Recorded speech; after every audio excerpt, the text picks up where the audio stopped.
Hello everybody and Merry Christmas Eve! This video is coming live on December 24th, but I am also streaming it today on the most Christmas of all days, December 15th.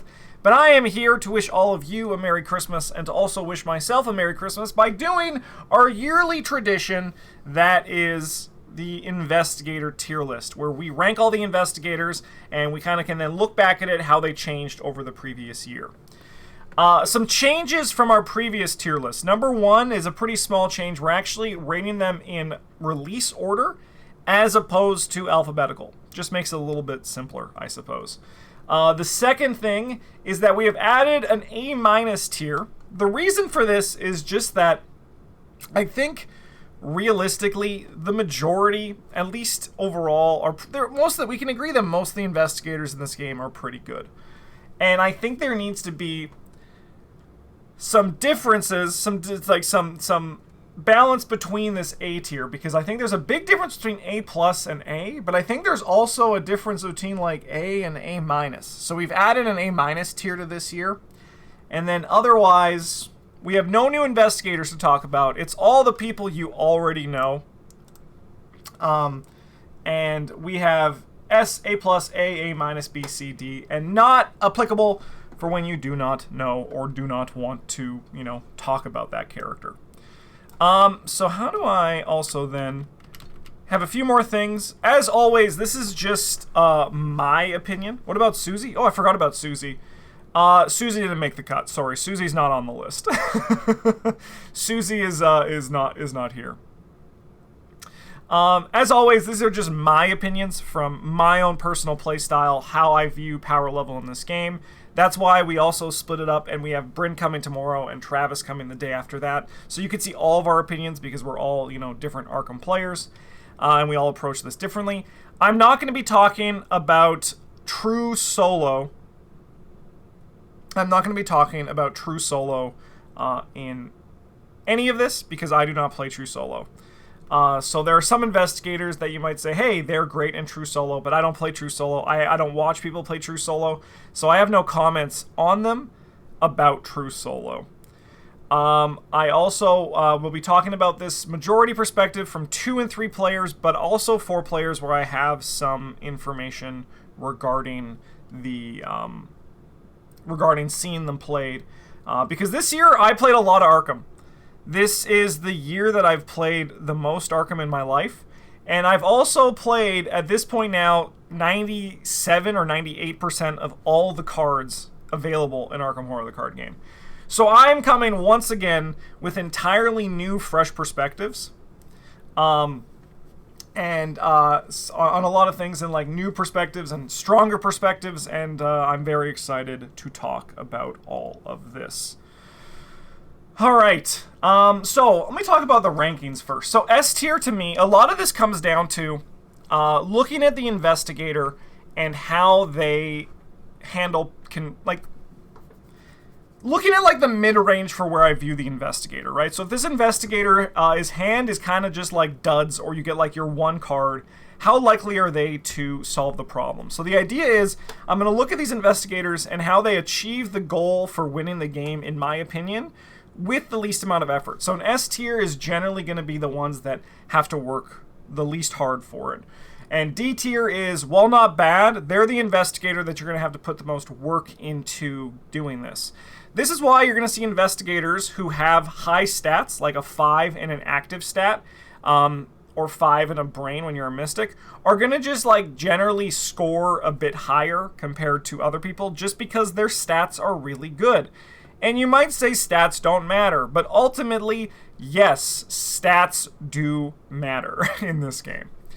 Other than that, if investigators require like a lot of moving pieces to be functional, that'll also put them down to D. And if an investigator is kind of just makes the game not play, that's also going to increase them on the power ranking. Okay. Roland Banks. I'm not going to be reading the investigators here. I have them on the screen for your convenience, but we are not going to be. I'm not going to be reading the investigators as it comes. So, Roland Banks, everyone's favorite core set investigator. He is honestly like fine. I don't think he is particularly great. I haven't played Roland this year. I played him last year when Bryn and I did the same deck building fun run we did, where we both played. We had to play investigators with the same deck building, but we didn't. We weren't allowed to use any of the similar cards between the two decks. So I was Roland Banks, he was Joe Diamond. His ability is good.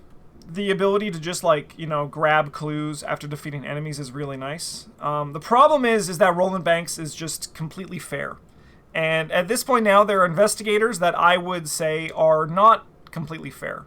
There are investigators who are just, like, you know, really good at what they do. And they also have stat lines that make up for that. Because his stat line is, like, well, very good at being able to kind of do anything except evade. He's kind of, like, competent in each of them.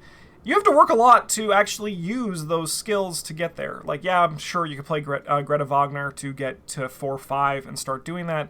But that's a lot of experience, and a lot of people are just going to get there while also not having 5 horror, 5 sanity, and also not having a weakness that could potentially show up on the last turn and give you mental trauma.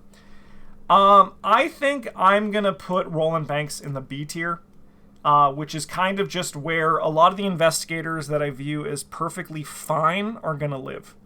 They're kind of just, like, perfectly fine. And I think Roland Banks is really nice for that.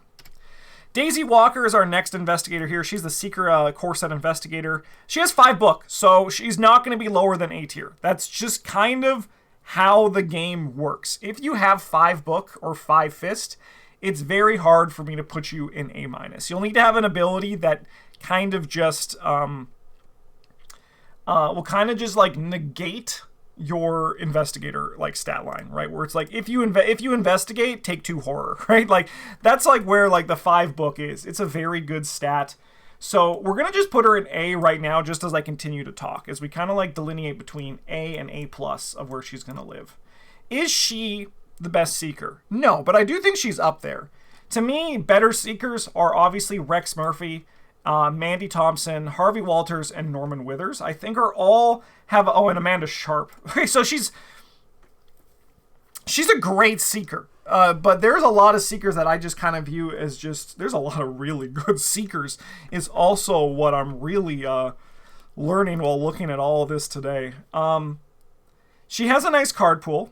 The Mystics Splash, like the Mystic 02, is really nice. And yes, she can do... I hear, like, you know, Metroid Man in chat is saying Daisy with research notes. Yes, it's capable of things, but once again, when I'm looking at investigator power level, I am not looking at only the peaks. I'm also looking at the valleys, right? And I think that's very important when it comes to understanding if some random person watches the video and is like, hey, I have this person's here. Because, I mean, like, I think, like, a peak Kelvin is very strong. But I think a lot of people, and same with, like, Amanda, a lot of people are going to crash and burn to come with it. I think I'm going to put Daisy. I think I actually kind of like her in the A tier. My goal this year as well is to also, like, try to leave the S and the A+ tier to investigators that I think really deserve it. And I think Daisy is very good. That's why, like, A- is really nice here. But I think I'm going to put her in the A tier. I think she's very powerful. But I do think that there are investigators in the class that are in a higher tier than her. Her ability for the tomes is really nice. Grim Memoir and Scarlet Keys was a huge boon to Daisy Walker in this last year. The ability to just actionless investigate. It's not actually actionless. You're spending the action. But, like, it's essentially a free action to investigate. Free action to do the tome. And Grim Memoir is really nice for Daisy. Old Book of Lore is obviously really great for getting your deck where it wants to be. I rarely lose with Daisy, but I think Daisy generally will struggle more than some other investigators. So I'm going to be putting Daisy in the A tier. Skids O'Toole, the ex-con. Skids O'Toole is the rogue investigator from the core set, and he is probably not my least favorite investigator, but at this point, he's still in my bottom 5, I think. His stat line is very core set. 2, 3, 3, 4. His ability is very core set. I recorded Bryn's video, which we talk a little bit more about Schizo Tool in detail there, but I do think that generally his ability, when I've seen people play Skids, like, the reality is just that the cards in the game are so good now that it becomes harder. It becomes harder to reason for paying 2 resources for 1 action when those 2 resources through the player cards are going to get more action compression out than 1 action can give. And I think that's kind of like the problem with Schizo Tool ability. I originally said that I thought that it was too expensive, like it wasn't worth it. And while I think that it's fine for balance, fine isn't enough that you want to be looking for. And the player cards are just so much better now that those 2 resources can be spent on better things. Like, even if you just are like have a Schizo Tool with Lola Santiago, I would rather use those 2 resources to just grab a clue and just have like a Tesla's free action as opposed to investigate action. And I think that's kind of the problem. Schizo Tool, you have to work for it if you want to be fighting. His card pool leans him towards fighting, but he only has 3 fist. I would have loved a situation where he was like 2, 2, 4, 4, but unfortunately that situation doesn't exist. And I think I am going to be putting Schizo Tool down into the D tier. Mostly because he doesn't have a front half of a card. And while you can achieve great things with Schizo Tool, once again, a lot of people take stuff like this way too personally. This is my own ranking. And if you had a great time with Schizo Tool, I'm very happy for you. But I have seen a lot of people have a bad time with Schizo Tool, so that's why he has a D tier for my tier list ranking. Agnes Baker. She's a good investigator. Mystic. She has 5 brain. She has an incredible card pool. And she has a great ability. There's not much to hate about Agnes, except for probably her weakness. Her signature weakness will hurt you. And it will cause you to, Ancient Evils yourself. And people don't like Ancient Evils. And her signature weakness is something you just need to be aware for. You can play around it by just having positive tempo, right? Like, you can just have enough tempo that you losing 3, 6, 9, 12 actions isn't going to be a problem in the long term. Alternatively, you can also do crazy builds where you just soak it for a while and you just use it to like deal more damage to enemies. That's always fun to see. That's certainly a higher level play for Agnes, and I don't think is the norm. But I do think she is a quite powerful mystic. And I think I'm going to put her up in the A tier with Daisy. Notably, I'm not going to be ordering the tiers themselves. Just when they get there, that's the slot that they get. But I do think Agnes is an A tier investigator. Good stat line. 3 foot is very relevant. You put Peter Sylvester into play, and she's now a 6-2-2-4. That's an incredible stat line. So, also 5 brain mystics, going back to my earlier point. That's kind of just something that you don't need to... it just gets them higher, right? It's hard to argue with a 5 brain in your do something stat. Last one we got here is Wendy Adams. 4-3-1-4 for her stat line. Hard to argue with that. Her ability allows you to discard cards to redraw tokens, which is great. You basically can mulligan. She even can mulligan the autofail token on her printed investigator card, which means that your success rate goes up pretty high with Wendy Adams. She has a very interesting kind of push-pull dynamic when you're playing her, where you have to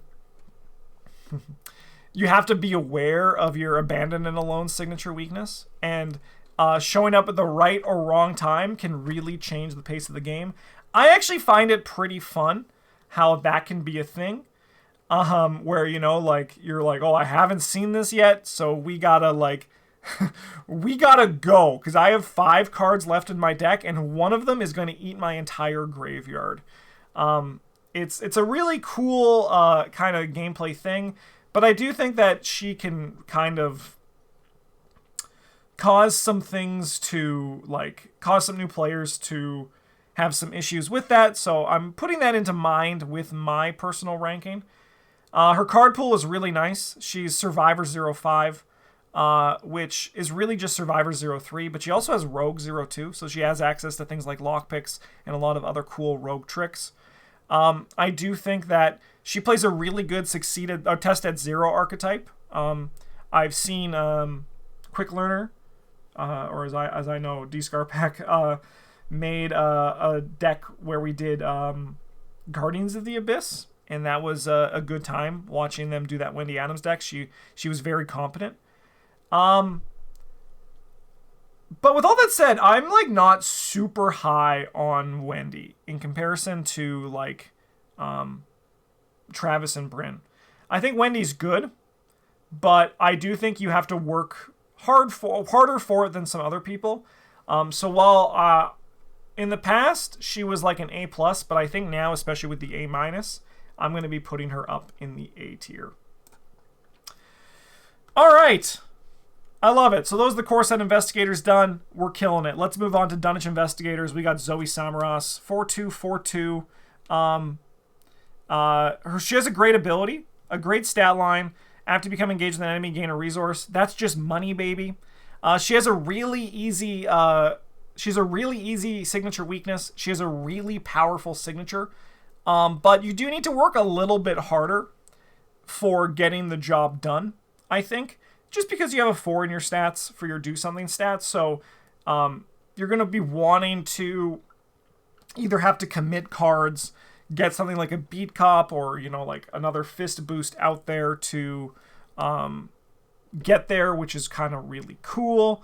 But unfortunately also, you know, you kind of have to like work a bit harder for it. It's certainly doable, and I think Zoe has a lot of great potential, and she can do very well. I've always enjoyed playing Zoe. She has 4 in her brain, which makes her really nice at being able to use her Dunwich Splash to like grab like a 6th Sense and just grab clues as well, which I think is really cool.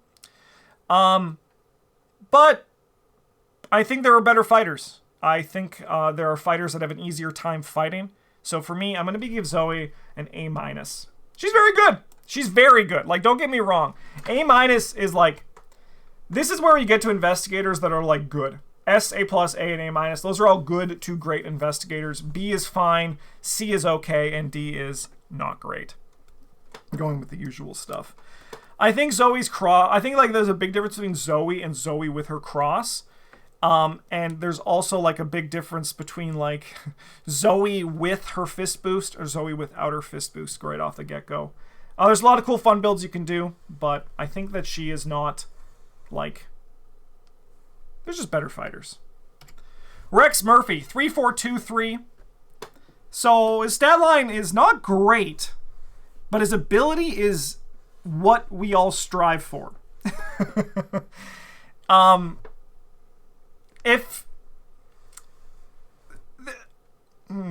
do you put this? There's just the whole part of being a seeker is to try to get a deduction, right? It's every clue, every investigate action, you want to basically be getting an additional clue. That is the name of clue getting, right? You want to get as many deductions as you can. And this is what people strive for. A lot of people say Trish is really good. And Trish is very good. But her ability is just like another form of Rex's ability. And Rex is still just really good at getting the job done. You just build a no-brain Rex, and he'll just do what everyone else wants to do all the time. And like that's pretty powerful. In addition, if you're playing him non-tabooed, it's crazy. It's crazy. Rex is still just S tier. I think the people who say that Rex is like not great are probably just like bad at taking tests. I'm sorry to say it. But I do think that there is a lot of just either playing on like hard or expert, which is, this is all, I might have said this is all standard as well, because I only play on standard, because it allows you to do really janky shit and have a fun time doing it. But on standard, it's like very hard to not hit with Rex a million times, and he's an endless amount of deductions, and deductions are the reason you play Arkham. Susie is not going to be ranked heroic logic. I forgot she existed, so she would probably, I don't know, I've only played her once. I'd probably be putting her in like the C or B tier, probably, to be honest. I think she's a joke character and she's not meant to be played seriously. IMO. I think the designers knew that when they designed her. Speaking of joke characters, that just kidding, Jenny Barnes. She has 3 across the boards. And you get 1 additional resources during each of your upkeep phases. She has a deck, right? Like, she's really good at... Okay, guys. You guys gotta stop talking about book investigators. They're not real, okay? Book investigators, they're not real anymore. They're not in print. We can't talk about them.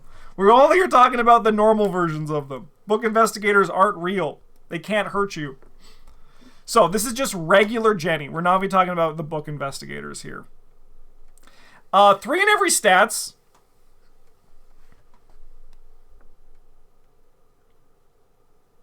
Split the angle Norman greater than live. This is why people are like, split the angle Norman better than liver Norman. How about book investigator? I mean, I guess it's not true. We do talk about Gloria. Gloria makes the cut each year. But so maybe I need to talk about. I mean, the Green Man medallion. Okay, here's my hot take that I think people are going to get mad about, because a lot of people love Green Man medallion Jenny and say she's the strongest investigator in the game. And my response to that is, I think you might just need to be a better player, because if you need that much experience in your deck to make your like be good, you're probably just bad, you know? Like, it's kind of just mid. To spend all your time in a scenario getting experience so you can be better in the future, just be good at your scenario now and you'll do better. Like, IMO, I'm sorry to say it, but like, medallion Jenny doesn't impress me. It doesn't move the needle. With all that said, I don't think Jenny's terrible, the Dunwich Jenny, because it's one of those things where the rogue pool is only getting stronger, right? And her having the money is really nice. But she still has to work so damn hard. I'm sorry, I'm putting Jenny again in the D tier. I think that's just the thing, right? Like, to me, that's like where the D tier definition lives. You can get the job done. She can get the job done, but she has to work really hard for it. And the problem is that her ability is kind of just boring as sin, right? It doesn't actually, like, do anything. Like, yeah, you get 2 more resources, so you're quicker at, like, playing your expensive stuff. You're good at using, like, Lola and Delilah, but, like, it's a lot of work to still just even get there.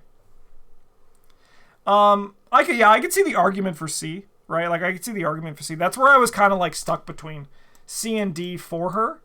But I do think that she is my definition of a D-tier investigator, where it's just, you need to work harder than other investigators in like the similar class or role to get the job done, right? Like, even in like rogues, if I'm looking at my money rogues, I'm gonna grab Preston all the time. I think Preston's really good. Yeah. Sorry, Jenny. Maybe next year. I mean, I don't even remember what I gave her last year, but I think right now my heart's telling me D. Jim Culver. All right, let's just nip this in the bud. let's just nip Jim in the bud here. All right, Jim Culver. One of my favorite investigators flavor-wise, an investigator that I still play all the time, and I say, hey, I'm gonna have a rough time, but I enjoy playing Jim. Just because, like, his flavor, it really resonates with me. I really like his story. I really like just Jim as a flavorful investigator. But unfortunately, his ability is kind of... you have no control over it. Like, yeah, you can like do token fishing and all that, but those resources eventually can run out, or those resources themselves are not entirely reliable. Do I think that Jim is going to get a boost with the new Olive in Hemlock Vale? Yes. I do think Jim is going to get a boost in Hemlock Vale with the new Olive McBride. But I still think that Jim has also then used a lot of his tools to some success. Like the new Nikosi, I mean, he's not new, Edge of the Earth was a while ago, but like the Nikosi combo to get there is good. But once again, these are all like goes directly to my personal definition of D tier, which is just the amount of work you require to get going. A lot of people tell me, hey, Jim Culver is really great. I did this one deck and it needs like 3 pieces to get moving. And I'm like, cool. A lot of other investigators need 1 piece to do the exact same thing. So like that's kind of like why I look at Jim as a D tier investigator. Because again, I think, and I've brought the majority of the investigators in this campaign, in this game, to success. So anyone is capable of anything, but you have to work harder in certain places. I know I'm saying this a lot, but it's my biggest pet peeve when people leave a comment where it's like, what do you mean Jim's D tier? He did this great thing for me one time. And I'm like, yes, that's cool. And I've played Jim a lot, and he has done great things for me, but he's also done a lot of mid things for me, you know? All right, we got Ashcan Pete along with Duke the Dog. Yeah, I think Ashcan Pete is one of my favorite investigators to play. The no-fail Ashcan Pete deck that I've built now like 3 times is a blast, because you just basically like, it becomes my favorite part in board games, which is deciding when to spend your resources. There's also a lot of cool things you can do with like readying assets. The Jacob Morrison Bless Ashcan Pete deck is really fun. I am going to put him in the A- tier though. I don't think he's A. I think he's A-. I think he's below these investigators. I think he's very capable of getting things done, but he doesn't scale the same way these other investigators do. Like, the thing about Ashcan Pete is that in like scenario 0, he's A+. He's an A+ tier.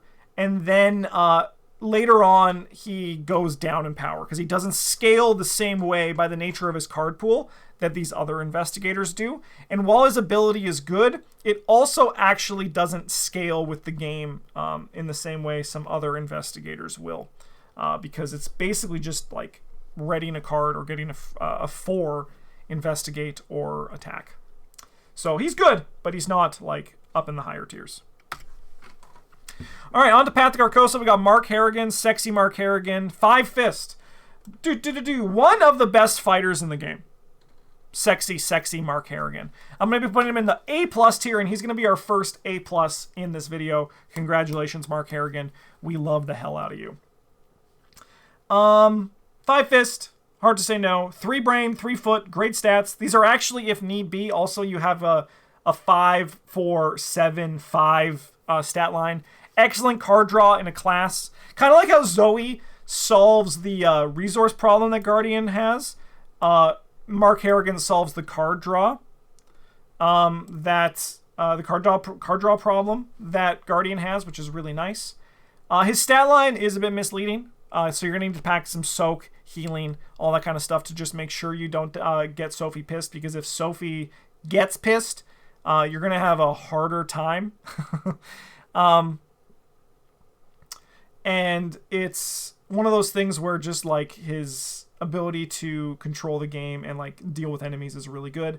I see I can respect putting him in S. He used to be an S. I mean, he might still be an S in Travis's tier list. No spoilers for Bryn's tier list. I haven't recorded Travis's yet.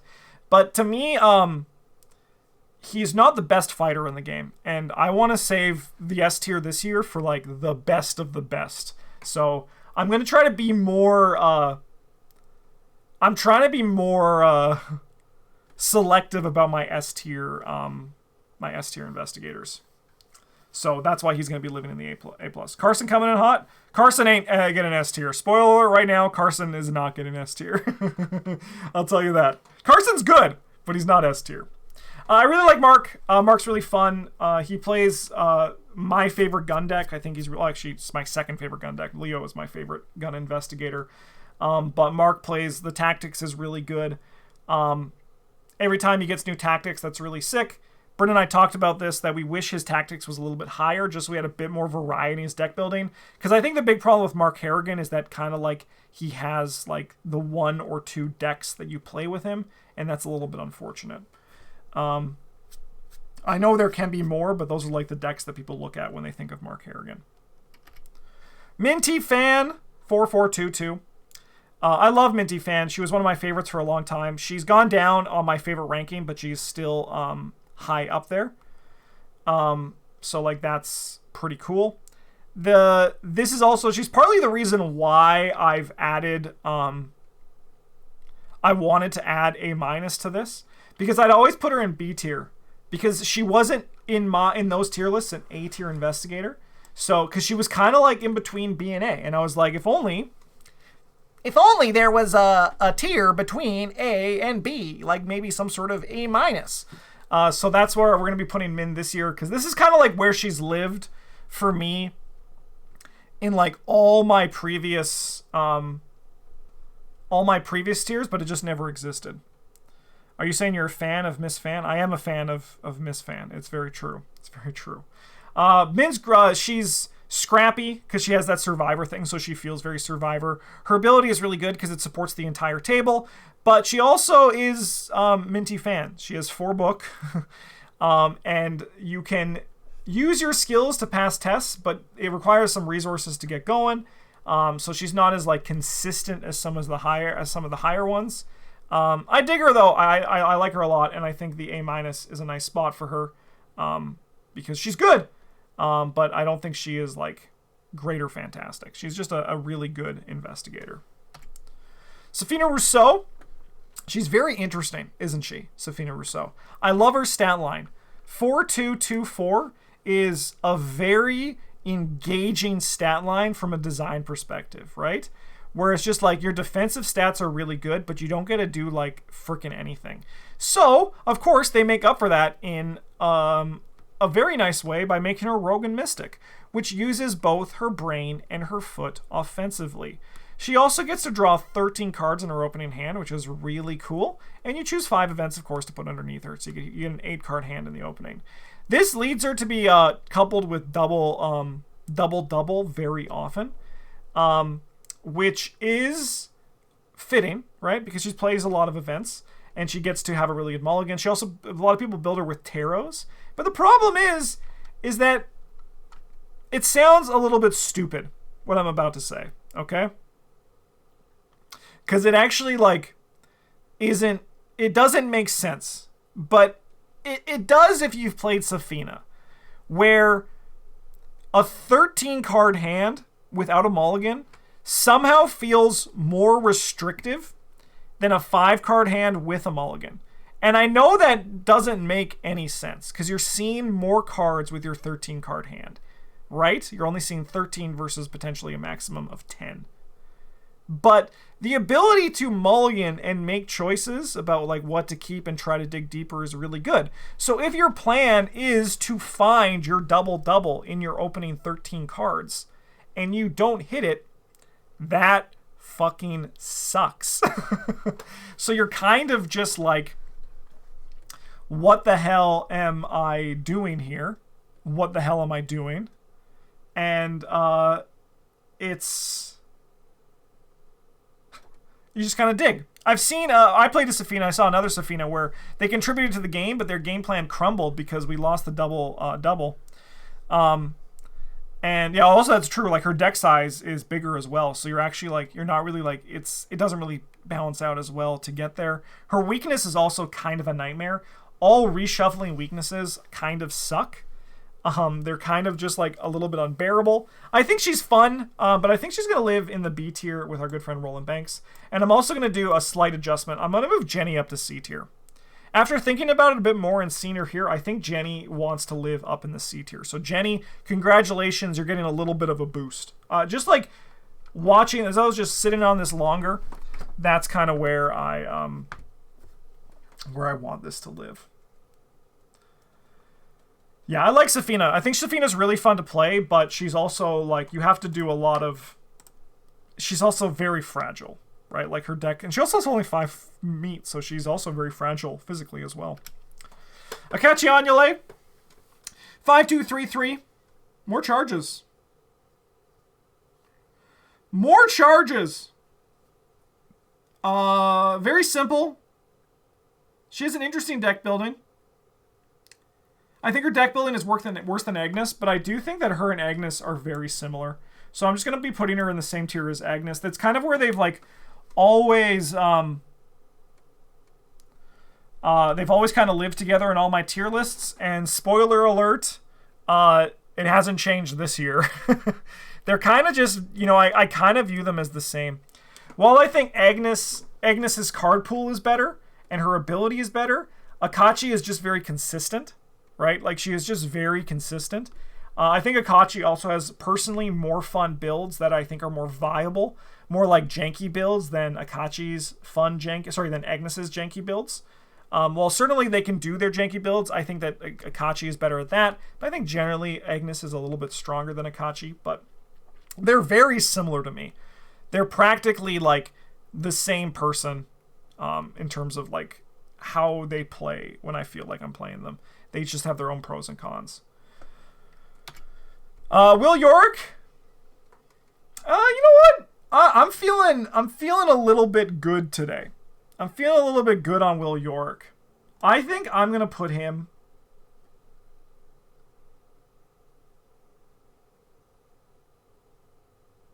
in the A+ tier. I'm gonna put Will in A+.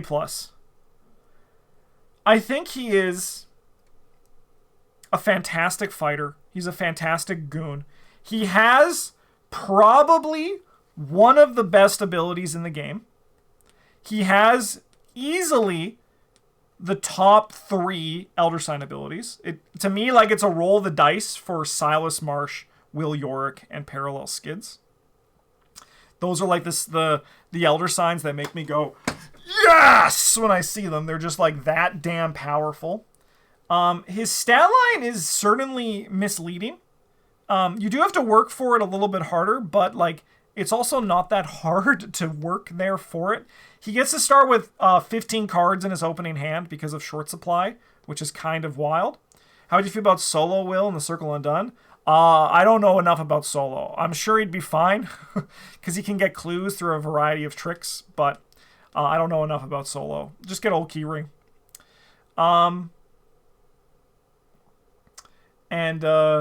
Oh yeah, Nathaniel also has a good. His Elder Sign is you also get to bring a card back. Yeah, Nathaniel's up there as well.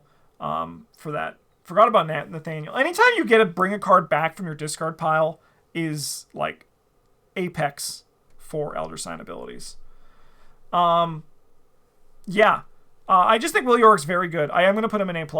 If you do put him in A personally, I can relate to that. I think that's totally fine. But Will York is kind of insane, and he also can build really good decks that break the game, but also like I think like the baseline Will York, it's also really hard to do bad with him because you just play Soak and you just like outgrind the game. Like you can like worst case Will York, you can just beat the game before it beats you. Lola Hayes. Going back to Will York. I think Will York is going to get incredibly boosted from Hemlock Vale. I think that he is going to get so much juice from Hemlock Vale, so keep your eyes open. I think it's going to be insane. Same with Tommy and Daniela as well. They are all going to get, I think, a lot from Hank Sampson's card pool, so hell yeah. All right, Lola Hayes. 3s across the board. Our first neutral investigator. Notably, I am talking about the taboo list when I talk about all these investigators. So we are talking about tabooed Lola Hayes. And I'm going to I think she's very similar to Jenny. This is partly why I put Jenny here. Because Lola Hayes and Jenny, I think, are actually quite similar. They have 3s across the boards. Congratulations, Justin, you did it. But they both require a good chunk of work to get to where they want to go. And while you might say, but Lola Hayes doesn't have an ability, Lola Hayes actually does have an ability, and it's her deck building. That's the thing about Lola, right? It's not like Charlie, I think Charlie is a much more successful neutral character. Lola's deck building, Lola's ability is her deck building, right? Because that's where you can do all the crazy things with Lola. The Lolas that I've seen played recently, and I myself have played, have just been clue Lolas, and they get the job done. They actually do. She actually can get the job done pretty substantially, but she does need to, they do need to, like, Lola does need to work harder. And I think that's just kind of where I gave Lola a C last year, and I don't think she's gotten worse. I think she's going to get better too. I think Hemlock Vale is going to give her, the charms are going to be really nice for Lola. I think you can kind of build a Lola that goes any way, and just by its very nature as a neutral investigator, as the card pool gets bigger and her ability is her deck building, I think she's just likely to get stronger. The taboo has made her entirely playable. In terms of like not having to worry about her weaknesses as much anymore, because they're very easy to play around. Being able to switch roles multiple times a turn is really nice. I think that she's not great, but I do think that she is... if I had to choose between like Skids and Jenny, I would choose Lola. If I had to choose between between Lola and Jim, I would choose Jim just because I love Jim. But if I had to point which one's better, I do think at this point now, Lola has a higher ceiling than what Jim Culver can hit. Which is crazy for me to say. But the taboo is really, I think, salvaged her a bunch. Leo Anderson, 4341. Probably one of my most played investigators of this year. I have played, I think I played like 3 different Leo decks at the exact same time in like September or October. And I'll be honest, I had a great fucking time. I really like Leo Anderson. His card pool is insanely good, and he is the best user of guns that I have seen. Leo Anderson, I think, might...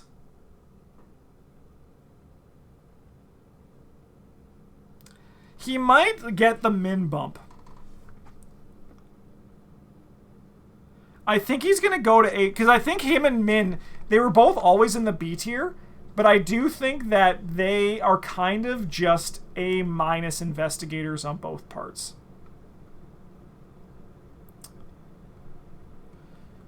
Yeah, that's kind of like where my gut is telling me to put my good friend Leo Anderson. I don't think he's like on this level, but if I look at all these investigators, I think that Zoe and Leo have to work about equally as hard to get their job done. So that's kind of like why I work it. I think that Leo has to work less hard than Roland to get his job done. And I think Leo's ability is very nice, right? Like being able to just play allies for free. Of course, if he like... It's the damn Mitch Brown problem, the Mitch Charisma problem. Bryn and I talk about a bit of this in his tier list, but Leo would be a lot nicer with... would be a lot nicer if Mitch Brown, like, started in play. If Mitch Brown started in play and, like, gave him only 1 additional slot, or, like, no, 2 additional slots because it has to be because he takes up the thing. It's just, like, the problem is, like, Leo, you kind of need charisma to really get going. And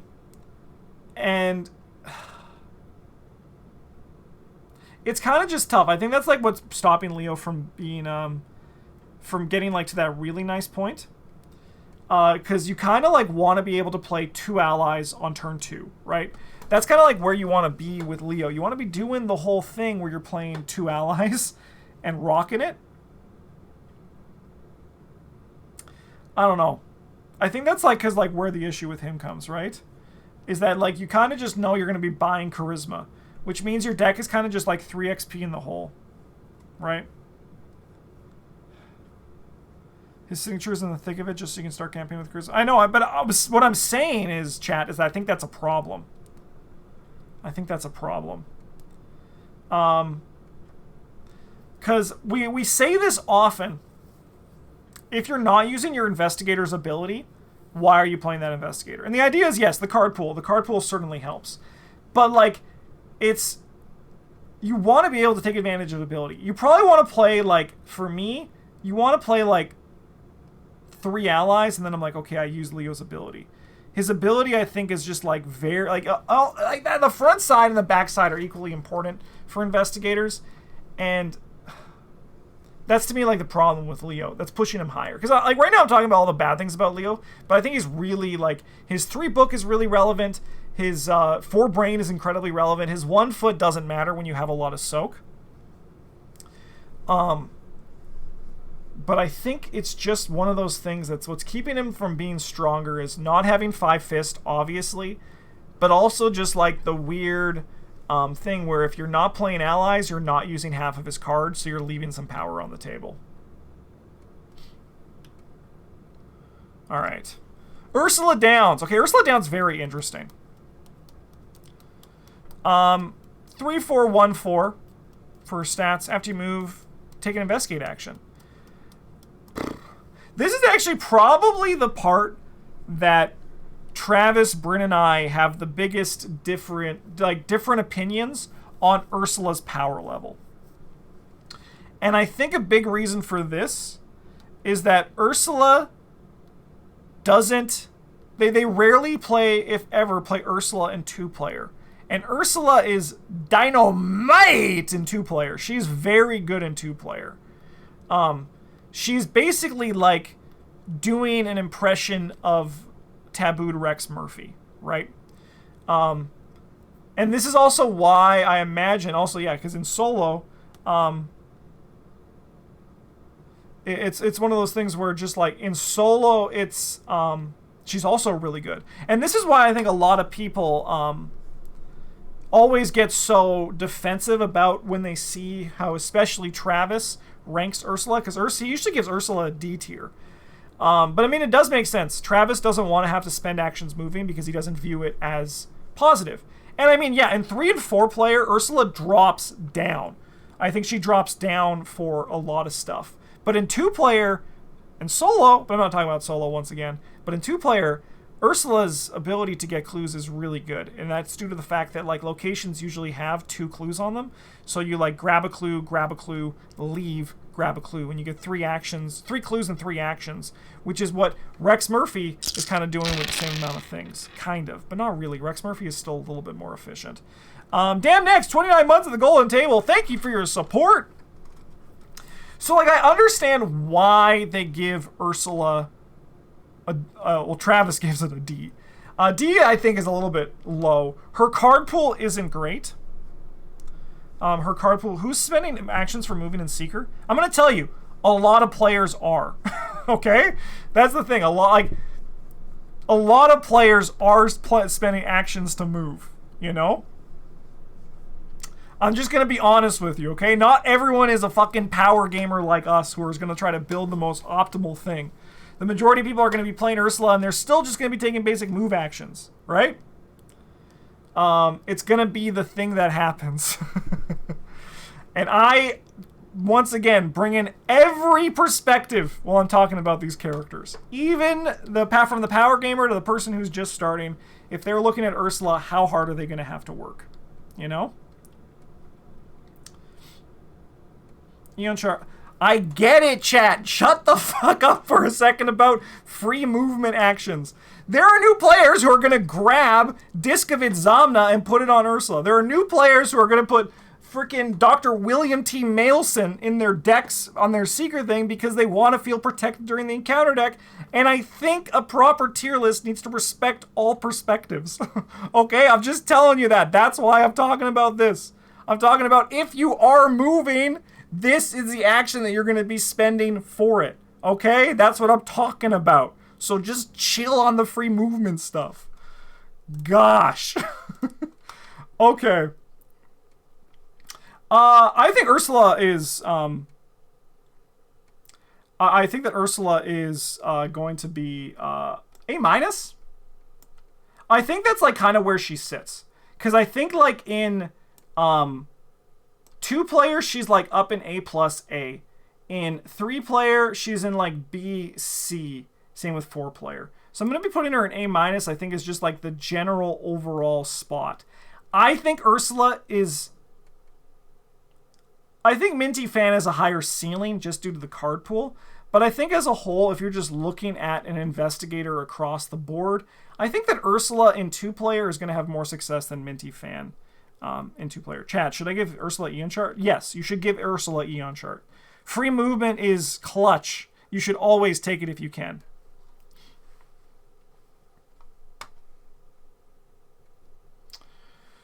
Different angle, less about power game and about the direction of campaign design. If conceals an indicator for how they want to make movement more vital to the game instead of a wasted direction, then Ursula goes up in value. Sorry, I don't know what you're saying. If concealed is an indicator of how they want to make movement more vital. How are they making movement more vital with the concealed mechanic? I'm going to pause the video because I need to talk about this, but this isn't related to the video. All right, next up, we got Finn Edwards, 1/4/3/4. You may take additional action during your turn, which can be used to evade. Finn with his deck building is so frustrating, isn't it? Is Finn's deck building just so frustrating? Like, I understand why the designers were like, we gave Finn this as a restriction because we view his ability as really good. But I don't think it's worth it. I don't, like, it's crazy to me they say that. I understand it was earlier in the game, but like Finn is just outclassed by Trish, and Trish has no downsides. Trish is just upside, right? Yeah, it would make it better if there were like non-rogue illicit cards. You know, it would certainly soften the blow. I think Finn is a very good investigator, though. His Elder Sign is really nice. It's basically Rex Murphy. It is basically just Rex Murphy on a card. I mean, I think the rogue card pool is insane. He doesn't get, like, I think he gets some of the great parts of the rogue card pool. I think that, like, rogue is chef's kiss at 3. Like, it can definitely be better, obviously. Like Red Clock 5, for example. But, like, the level 3 rogue is a very powerful part of the class. You get Lola or Delilah. You get, arguably, in my opinion, the strongest card in the game of Lucky Cigarette Case 3, right? You get a lot of juice. He also has a very interesting splash, but I think his deck building kind of just stops him from getting, like, where he really wants to go. I used to, in the past, always put Finn, I think, in, like, the A tier. I think that's where he sat last year. But I think the problem is that now the A- tier exists. And I'm trying to decide between the two. I'm just scared of characters with 1 willpower. Nah, it's not that bad. There are so many tricks now that rogues have to take advantage of the 1 willpower. I mean, you do play solo, so you actually can't take advantage of some of those tricks. But, like, Savant is basically a ward of protection. Your counter espionage, which is essentially a ward of protection. I'm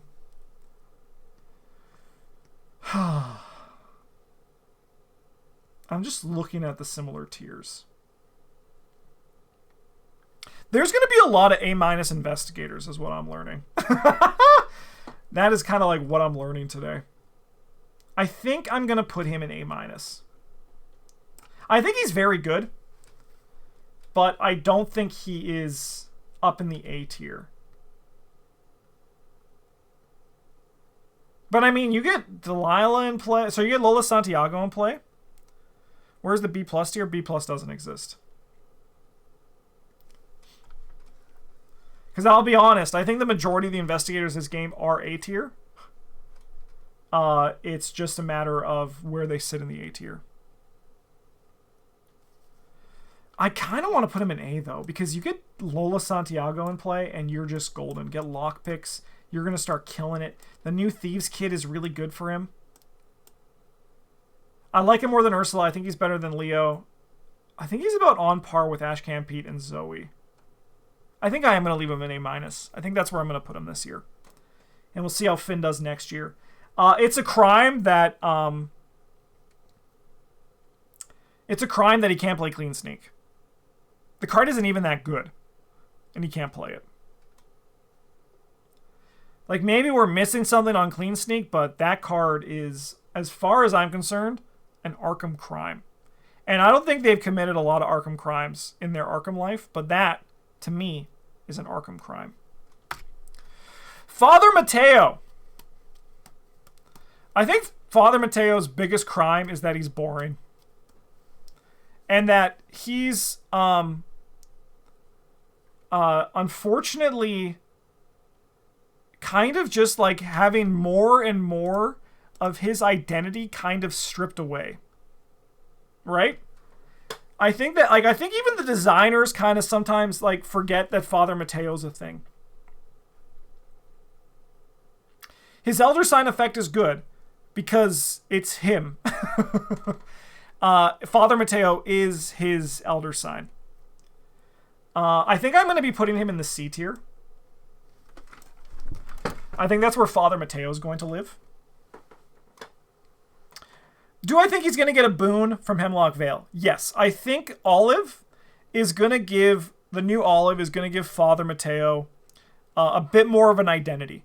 I think Father Mateo's identity is going to shift away from blessed cards and become more about fishing for his Elder Sign. You could argue that already sort of kind of exists with Father Mateo, and I would agree for the most part, but I do think it's missing a tool like Olive 2, which I think is a huge tool to make Father Mateo more consistent for that. So while I think the pieces are there from the past of what Father Mateo can do, I do think that the consistency will make him better, right?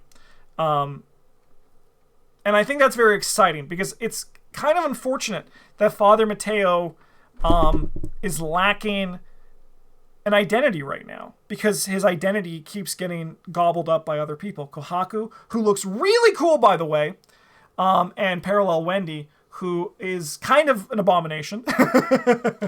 But, like, they're all eating Father Mateo's pie.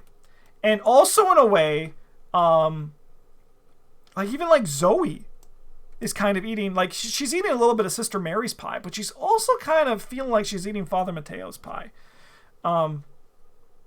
Because Sister Mary isn't blessed. She just happens to be a guardian where the majority of the blessed cards lie. But I don't think he's C tier. Because he goes down, for me personally, he goes down a tier because he's a 4-brain mystic as well. And I think that actually, like, these guys' abilities are just better. If Father Mateo was once per player, now we're talking. I'd put him up into the B tier. Because that basically would be, like, very good. He might even go up a bit more because of that. But, like, I think that though only once per, I don't think scales where some investigators certainly scale anymore, you know? So Father Mateo, like, this is my year where I'm kind of just, like, solemnly, like, I'm sorry that your identity keeps getting eaten by other investigators, and hopefully you see a boon with Hemlock Vale. I feel like it takes much less work to make Mateo consistent and decent than it does with Lola and Jenny. Yeah, but it still takes work. I'm not, like, comparing them.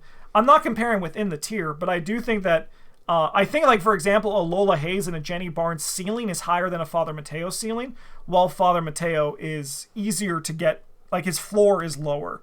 But just because his floor is lower doesn't mean he has a higher ceiling than Lola or Jenny. I think they actually have higher ceilings than Father Mateo. Kelvin Wright. Kelvin is going to live in the B tier.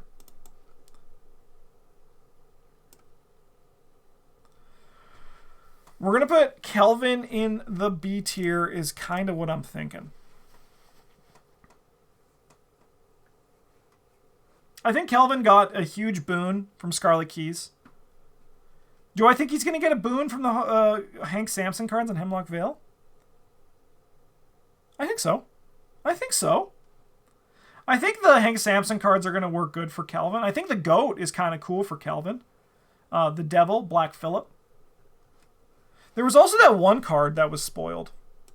Let's see if we can pull it up.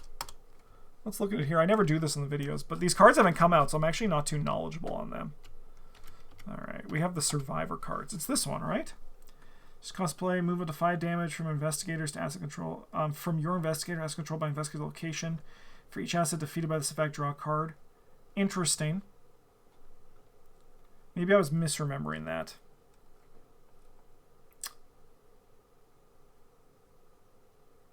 I think Devil's nice, but... I encourage every single person who's scared of Calvin to just play him anyways. He's so fun once you learn to embrace the edge. I'm going to actually add to this point. I do agree. I can understand, like, also what Ezekiel Bannon said just above, where Calvin's kind of boring, stab all the investigator. I agree with that as well. But I think, for what I should say, to add to this, it's very high skill ceiling, in my opinion, to play a Calvin that doesn't want to take damage in horror. But instead, you just passively do it as the game is played, and then you just become more consistent, and you become all about like testing at 0 or using survivor tricks to get there. It's a very fun Calvin, and it's a very different Calvin than what I thought I had to play. But when I played the Calvin that didn't want to die, it became a much more interesting push and pull. However, I do think that Calvin is very fragile. He can just eventually spiral out. He's our most retired investigator, and I agree with what Ezekiel says. It's kind of like his ceiling is kind of just boring. It's just you have 5s or 6s in your stats, depending on if you have the tarot card or not, and it's kind of just like your just numbers are good at the end of the scenario. And like that's cool, but I don't think it's particularly an exciting ceiling, and I don't think it's particularly impressive either. It's just like number big. But a lot of investigators also can do number big while also doing other things about him.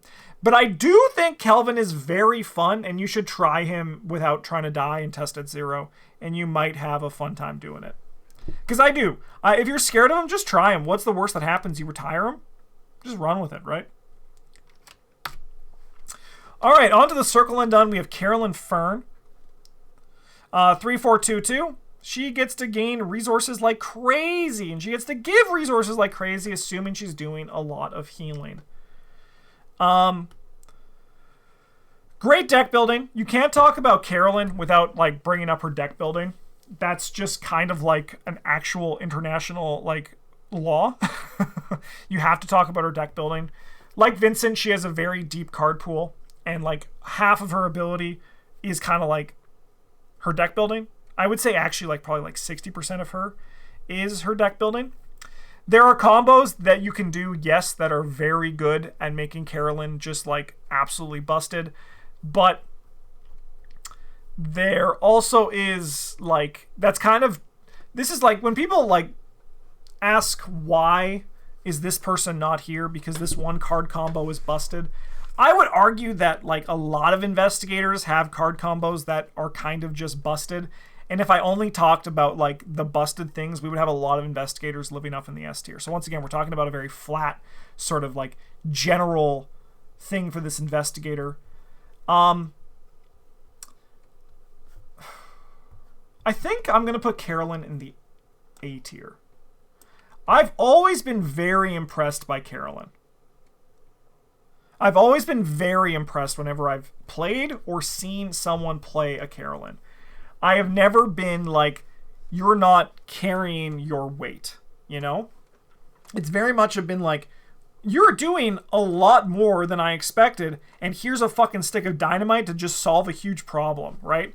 And I think like that's really impressive, and I think Carolyn deserves the recognition for that. And even like what Shannick Power in chat said, the Ancient Power and Field Agent is an easy S. Even just Field Agent and like frickin' Hallowed Mirror is also really powerful, right? I don't think she's A+ though. Once again, I'm trying to really like make this feel like I'm trying to like really like set my standards a bit higher for this. And maybe Will York shouldn't be here, but we're about to start getting to like some really nice Seeker investigators here. Her value in 3-player vids. Oh yeah, I guess that's true as well. That's a good point, Metroid Man. She does scale up really well with the player count too, you know? And that's also, yeah, a good point about Vincent when we get to him. I need to talk about Vincent's stat line, because I do think that's actually like the big difference between Vincent and Carolyn.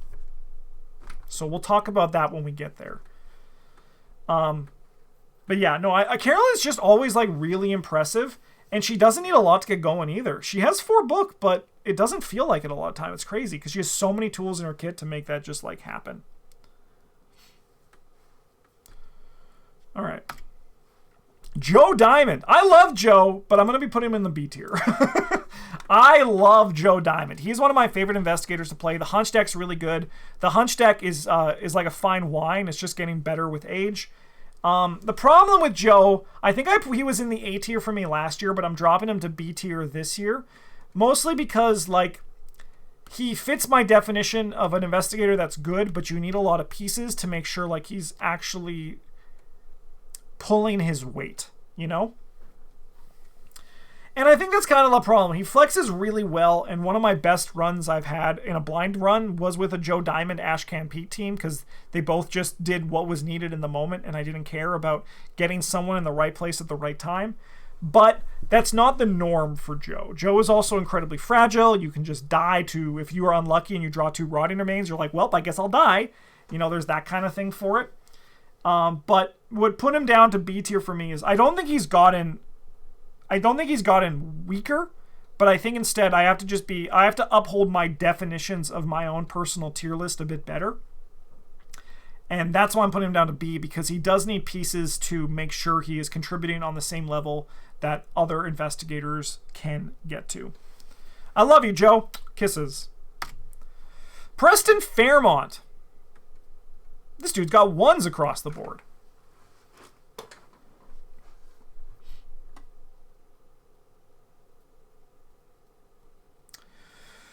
Preston is always so interesting, because I do think he is a good investigator.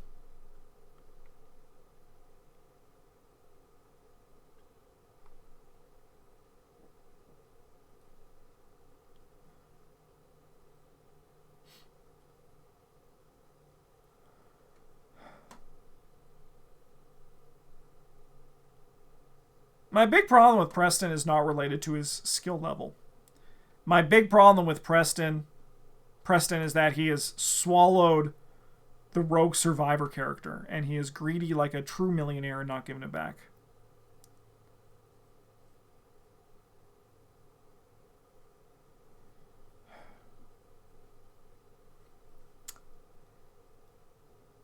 But with all this said, I've had lots of very successful Preston runs, and he doesn't need a lot to get going because he kind of just has it, you know?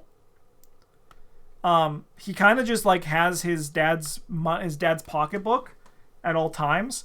So like Preston has the tools he needs to get there. There's also a few builds of Preston. There's only like, I would say 1, which is like the great one, which is the big money one. You know, like you spend your money, right? I'm going to put Preston.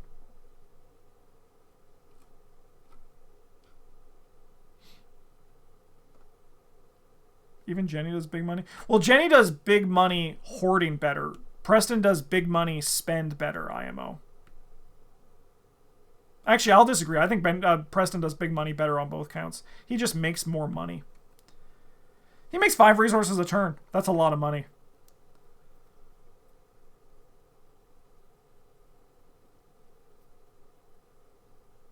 I'm going to put him in the A- tier. Everyone's new favorite tier. It's the new tier, so we're going to put everyone in it. Is my tier going to look kind of like this when it's all said and done? Probably. It's going to just look like a sideways mountain.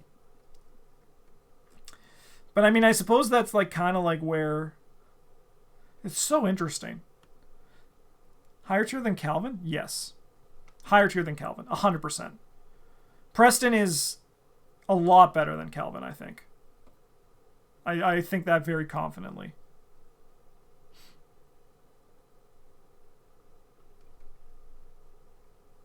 Preston has a better pool. Preston has a better ability.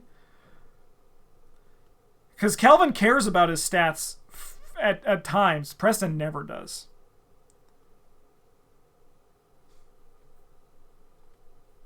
All right. Good job, Preston. I think you went down this year, but I think that's because you were like A last year. Preston goes all over the place. I don't think Preston's bad. He got good cards in Edge of the Earth.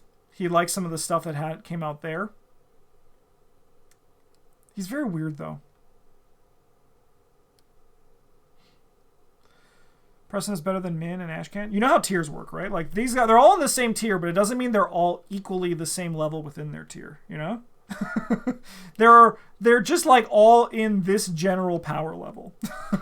They're not actually like ranked in terms of the order of where they are or anything like that. It's just like there's like you break these down. You go to like then we can't go deep to have the tier list within the tier list. Then we start spiraling out of control and we stop being able to function. And that is dangerous. It'll just be tier lists until the end of time. Diana Stanley.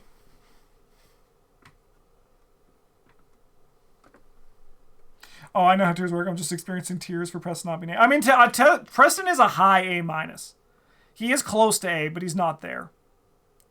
For me personally, not this year anyway. I don't think he got enough. And also like seeing him there. That's the thing. That's why I like revisiting these each year, right? Because you get new perspectives, especially when you play as much Arkham I have. I played too much Arkham this year. Just kidding. Diana, I'm going to put her in the A tier. I have problems with Diana, but they're all entirely my own personal problems. I don't like investigators where I feel as if I need to include a certain subset of cards in order to play the investigator. That is kind of like my general problem with Diana, where I feel like a good chunk of my deck has to have certain cards to make sure I can play that investigator. To me, that's just a little bit like boring for deck building, for just how I approach it. I don't care if other people disagree. More power to you. That's just like my own personal philosophy. Shout out that she begins a card with that card in her hand. That's a very important shout out. She does get one of her signature cards in her hand, the not Twilight Blade one, and I've forgotten it. Travis has forgotten it, actually, in our current run. There was a really funny one where he had it into the side, and he mulled his cards, and he thought that was a card he already mulliganed. So he put his mulligan cards on top of it, and then shuffled that pile into his deck. And then later on, he drew it, and he was like, oh, what the fuck, past Travis? What the hell? You know? However, Diana Stanley has an insane ability to say no to the game. I also think she is not that difficult for new players to play. As soon as you get over the hump of cancel what you see until you get 4 brain and then be picky, you know? Until you get to the point where you're like a normal mystic with a Holy Rosary in play, that's like where you want to be. You get the Twilight Blade going, and Diana Stanley is absolutely insane. Her ability to just deny existence 5 forever is really good. I think Diana Stanley's hardest part for new players is probably the deck building, right? I think there's variations in Diana Stanley that I have seen. Travis is doing one right now with a limited card pool. It's finished, we've finished recording it, so I know how it ends. But his Diana Stanley was long to set up, but very impressive when she did. And while it doesn't exactly... It's like how a lot of my tier list is about how long it takes, or like how the investigator goes and how much work they need to put in to do their job. Diana Stanley has to put in work, but she's kind of doing her job while getting there. She's canceling damage. She's canceling encounter cards. She's ignoring aspects of the game while, in theory, progressing the game. So that's why she's going to live in the A tier for me. I think she's very nice and she has a very good ceiling. It's looking a little bit cold up here, isn't it? Marie Lambeau. So Marie Lambeau is interesting. And she's always the one that Marie Lambeau defenders are very quick to say that we undervalue her. And I think that could be entirely true, right? Free actions are very good, right? Like, free actions are very good. I think they made a big mistake not letting her play the sickle, the dowsing rod, and the pentacle, the upgraded versions, for multiple reasons. I do think those cards would be better if they would cost less experience. Like, if they cost less experience, they wouldn't be as crap. And two, I do think they took what could have been some nice things that Marie Lameau could play with to use this new Doom package. Because I think that the new Doom package doesn't really benefit Marie that much, which is kind of crazy to say. Because I think she already had, like, the pieces she needed to get there. But, like, the problem is it's hard for you to look at, like, these level 0 hand slots and be like, yeah, I'm going to hold this shit forever. I'm going to hold this all the way to scenario 8, right? I do think the actions are really good. Problem is, I just, like... Number one, I haven't seen a Marie that's done good. And I think that's kind of just, like, where the problem lies. All these people are like, Marie's great, but I haven't heard any memorable stories from her. It's just like, she gets the job done, she gets an extra action, the extra action is really good, and it's true. The extra action is really good. She also has a stat line that I'm not really high on. I don't really like the 4/4. I don't know. I don't want to put... I'm going to probably put her in the B tier. We aren't ranking inside tiers, no. Baron Samdi's also, like, kind of a jerk. He just shows up and starts kicking you in the shins. I'm going to put her in the B tier.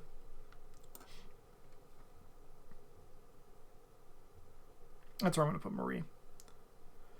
I need to explore her again, admittedly. I need to explore Marie again to kind of just, like, really just see if this is where she needs to be, and maybe I'm wrong.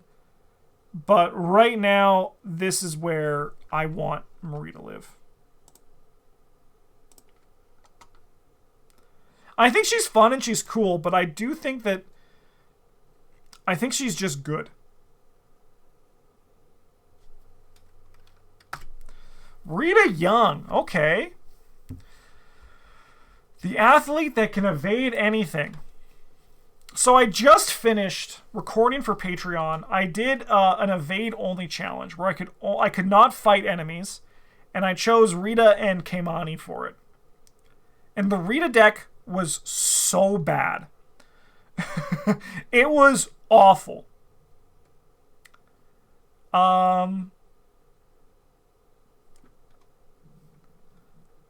But we won. I won the campaign.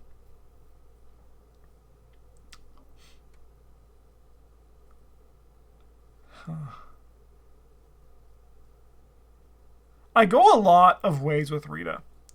Rita has gotten a lot of cool tricks, literally, over the last few sets. And I definitely think Rita has scaled up in terms of her power level. I didn't look to where I put her last year because I'm trying to think of where I want to put her this year. But my gut is kind of telling me A-. That's kind of where I want to put her. I think she kind of lives with all of these people. Maybe Zoe should go to the A tier. Because we can kind of adapt as we go, right? It's my tier list. I can do what I want as I see things take shape.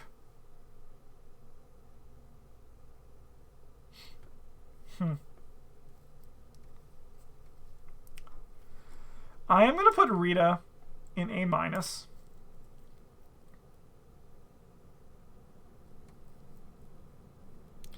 she the most improved on your tier list? Oh, it's definitely Rita. Rita was D at one point, and now she's in the A tier. So, like, Rita's easily the most improved investigator, in my opinion. I think Diana's up there. I couldn't see past her deck building when I think she was, like, C or B for me. But Rita is definitely the most improved. I think I am going to move Zoe up into... I I think I am going to move Zoe up into A tier. Just looking at this a bit more, I do think that she lives up there. I like her ability more than Leo's. Her deck building's worse? Maybe not. No, she's going to live in A-. She's going to live in A-. That's where she's going to go. Yeah, that's what I'm going to do. All right, Tommy Muldoon. We are in Dream Eaters. So we got some juice coming today. We got some juice. Tommy Muldoon, great stat line. 3 brain, 3 book. Really nice. 4 fist. Obviously, we would have loved for this guy to have 4 fist. Sorry, 5 fists, not 4, instead of 4. Tommy Muldoon. Everybody's favorite rookie cop. I think I view him actually pretty similar to Zoe. I think I view him pretty similar to Zoe. The most forgettable character, IMO? Can't be if you consider him the most forgettable. He's now the second most forgettable because you just forgot somebody. That's how it works. I think Tommy's ability to gain resources is really good. He obviously soaks really well. There's a lot of cool variety you can do with Tommy's deck as well. Like you can actually, like in his stat line goes really well to like build some sort of weird flex thing, which is really neat, that he can just also like kill small things. He plays toe-to-toe really well, and I think toe-to-toe is a very good Arkham Horror the card game card. But I don't think he's A tier. I think all these A tier investigators do something at like making the game like Tommy's kind of just fair, right? That's kind of Tommy, right? MFer is just like fair. He's good, but he's fair. So I'm going to put him in the A tier. A- tier, sorry, A- tier.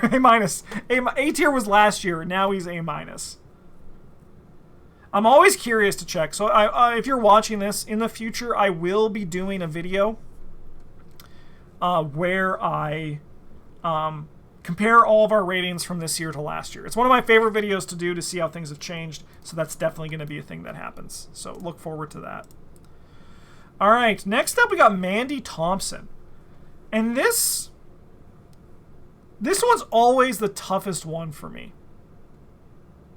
This one's always tough, because Mandy, I think, is very good.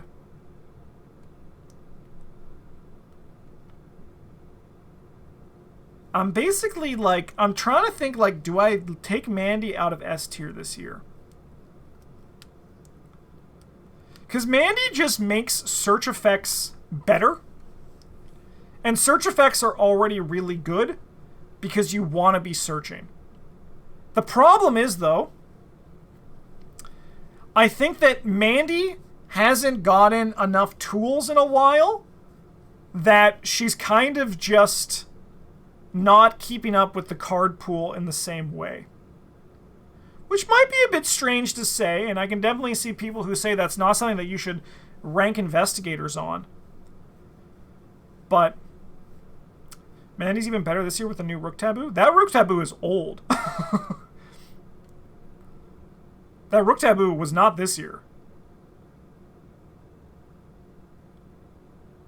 Yeah, I think it's like two taboo lists ago. Yeah, it wasn't the most recent one. It was the one after that, or before that. So Mandy isn't like really like, they're so careful. They have to like they're tiptoeing around it. I think Rex is better than Mandy on just like a floor level. She's been tabooed, so she has to have 50 cards. However, with all that said, I've played Mandy only at 30, but Travis I think is like never played her at 30. And like, I mean, obviously Mandy is perfect for Travis's playstyle. Travis is really good at the card draw, card selection, knowing what is the best choice for the situation playstyle. That's like Travis's fucking bag, right? Like that's where Travis kills it. But I think the majority of other players won't do the same, won't have the same level of success with a 50 card unless it's like your bag, right? Like if your style of play is the kind of search and find the best thing you need within those cards and immediately know what that is,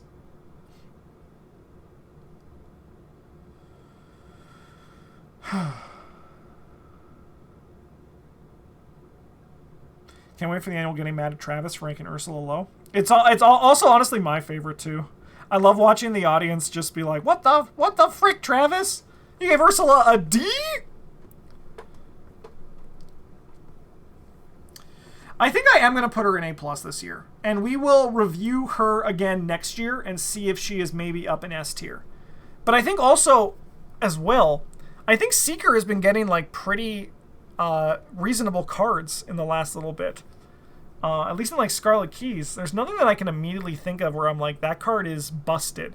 Busted.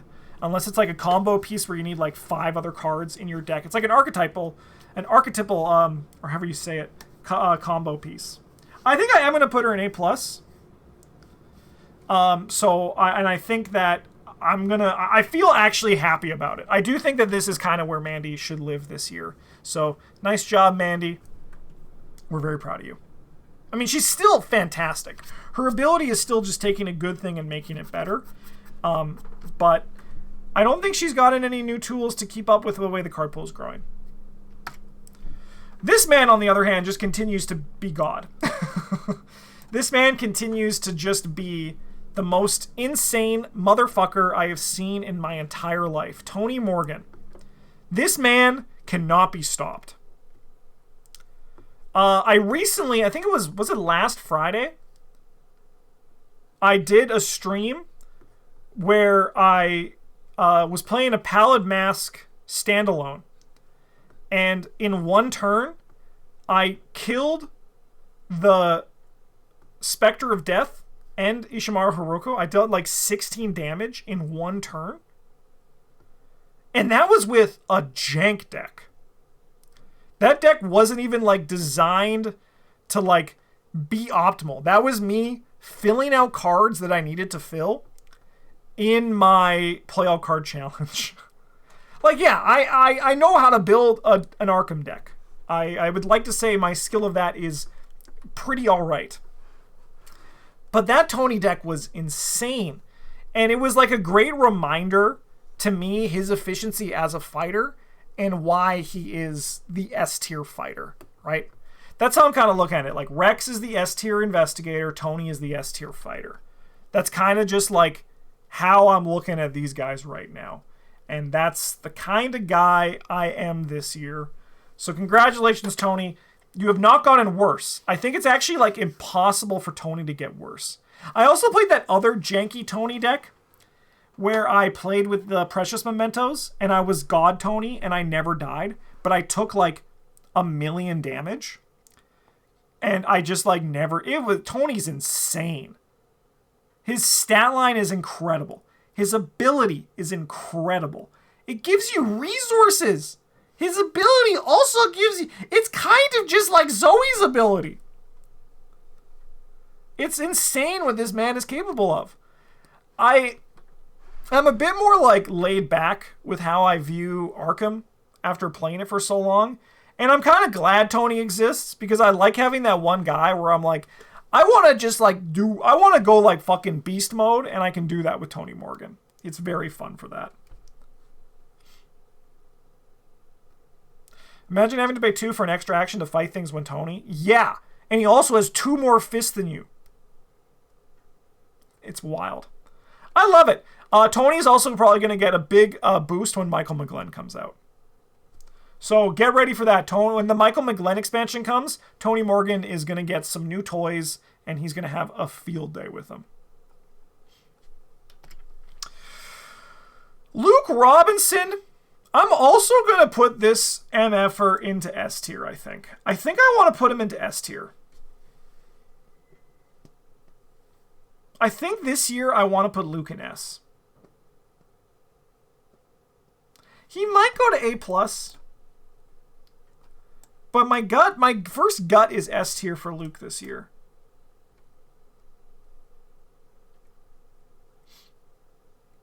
His ability is just wild. I need to make a choice. Let's talk about him for a bit. And I'm just going to hold him. He's just going to hover right now. So, Luke's stat line isn't phenomenal, right? you have to work for it. So this isn't going to go with, like, it's kind of like the Will York situation, where like kind of like even the Rex Murphy situation, but the ability just completely kind of like, I'm going to put him in A+. I think I'm going to put him in A+. I don't know. His ability is fantastic. Luke's ability is game breaking. Luke can just like take the game and turn it into dust. He can like literally Infinity Gauntlet snap and get rid of just whatever sort of balance could potentially exist in a scenario, right? And I think that's like a really powerful thing for Luke. And then he has an ability on top of that. I'll be honest. If Luke Robinson was like just the Dreamgate, people would probably still play him because a lot of people don't use that other part of Luke's ability. But when you use Luke to his peak efficiency and you're also using an ability in tandem with your ability to just move, it's insane. Not to mention that Luke can just like play an unlimited amount of dodges if your deck is built properly and you're drawing Elder Signs, because you just have the enemies move to you and then you just zip out, and then you have Seeker. So we have all that aforementioned thing that I yelled about chat for, about all the free movement, and then you just move out of your gate box for free or just grab clues from your gate box because you're adjacent to all locations. And then if you draw an enemy during the Mythos phase and you're in your gate box, that enemy just dies if it doesn't have spawn instructions. These are all things that are insane. And we haven't even talked about, like, his deck building. His deck building is really good.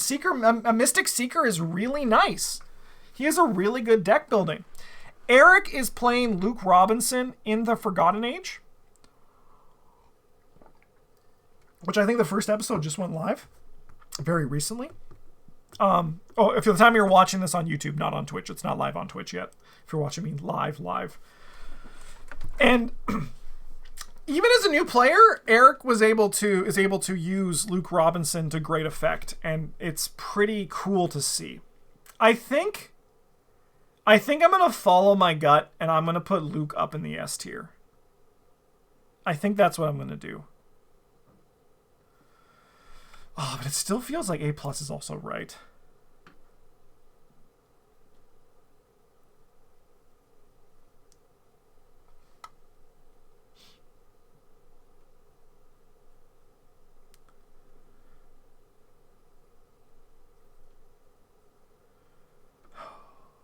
I think A+. I'm going to put him in A+. This looks better to me. Luke Robinson is insane. He breaks games. Every custom content designer has also told me that Luke Robinson is just like, it's a rite of passage to have your scenario broken by Luke. He's game breaking, and that is a very powerful investigator. But I think you have to work a tiny bit harder with your stat line compared to Tony and Morgan. Tony and Rex. You're more likely to crash and burn with Luke IMO. Patrice is cool. I'm going to put her in the B tier. I think she's good at what she does. But I don't think it's particularly great or reliable, because Patrice in and of herself is like the antonym. Is that the correct word? The antonym of of reliable. She's the antonym of reliable. There was a patron back in the day, Bolash, I believe that name is just burnt into my brain, just because I had to look up how to pronounce it. But they gave me a Patrice deck to play in. They were able to that I played in Edge of the Earth, and I had a really fun time. And I recently also played a Patrice deck as part of a way to grind out cards for my Play All Card Challenge, and I had fun. I really like Patrice. I think she is very enjoyable to play, and I think it's just that, like, she's unreliable, which makes it harder for me to put her in the A tier, because it's one of those things where just Patrice, you don't know what you're gonna get. And if you hit certain things in the wrong order, your deck might like not get up to speed as quick as you want.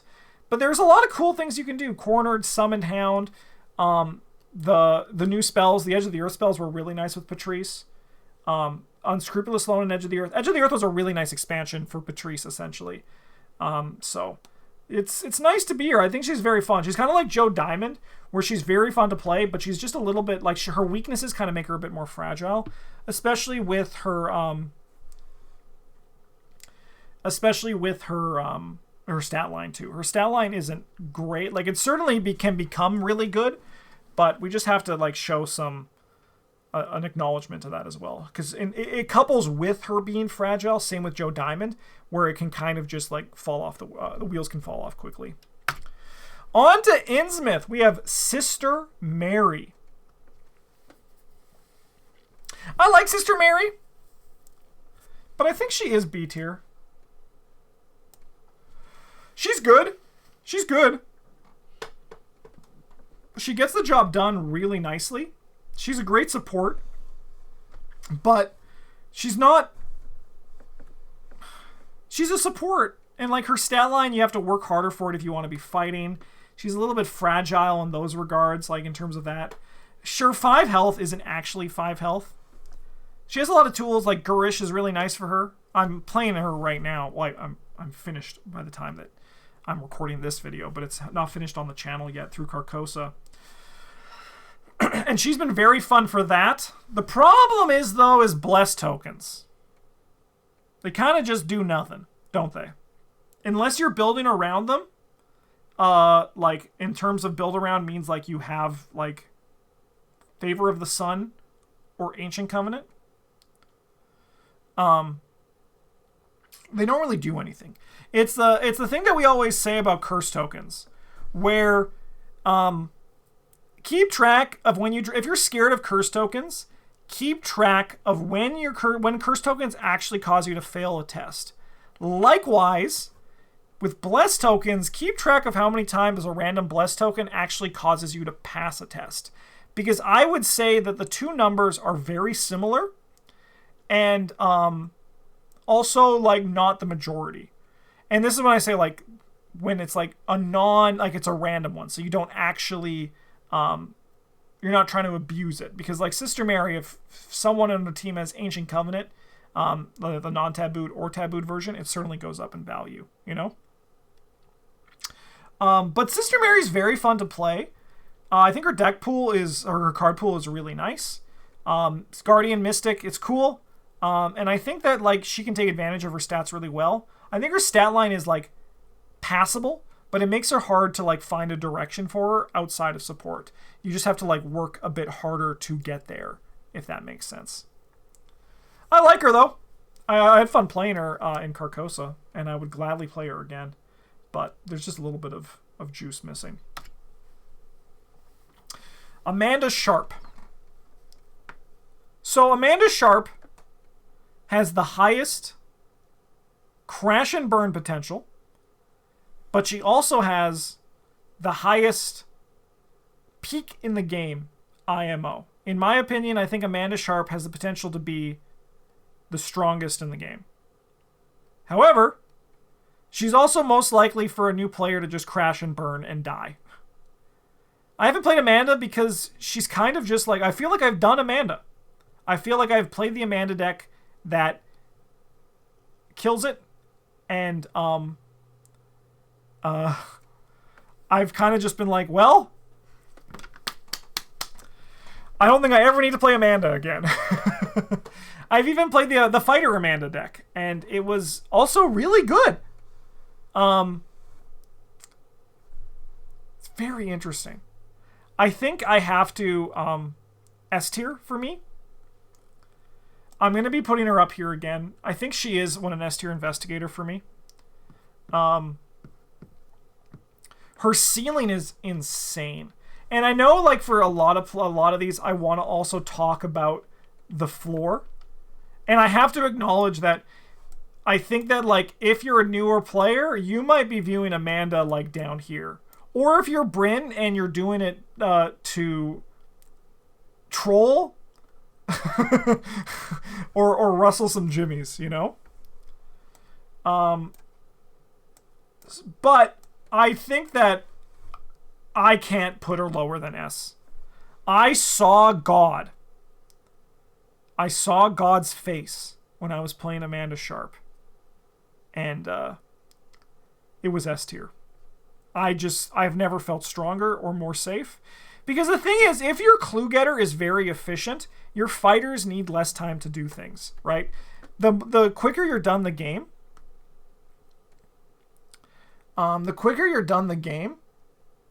the less your guardian needs to do, or less your goon needs to do.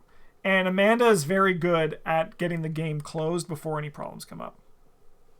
God's face was the yes everybody drew in middle school. Don't tell them.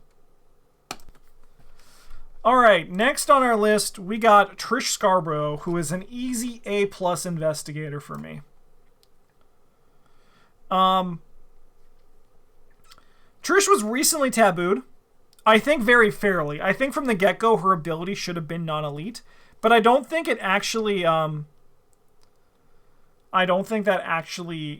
like changes much about her. It certainly just makes it so that like with bosses she can cheese it a little bit less, but I don't think it decreases her power. I do know that a lot of people in the community are scared of the Seeker 05 Rogue 02 Investigator for being like super powerful and broken. But I think the Seeker, I think Trish is already going to be stronger than that. Like Trish, like the Rogue 5 is very, like the Rogue 3+ is a very powerful tier of cards. Everyone, like, I think like everyone is just looking at like Ancient Stone and they're like that broken record that keeps going Ancient Stone, Ancient Stone, Ancient Stone, and being like, oh, that's where like the real power is. And it's true, it's very powerful, but give Trish a Lucky Cigarette Case 3, give her any form of like lockpicks or thieves kit, and she is going to absolutely nullify her own deck and the scenario.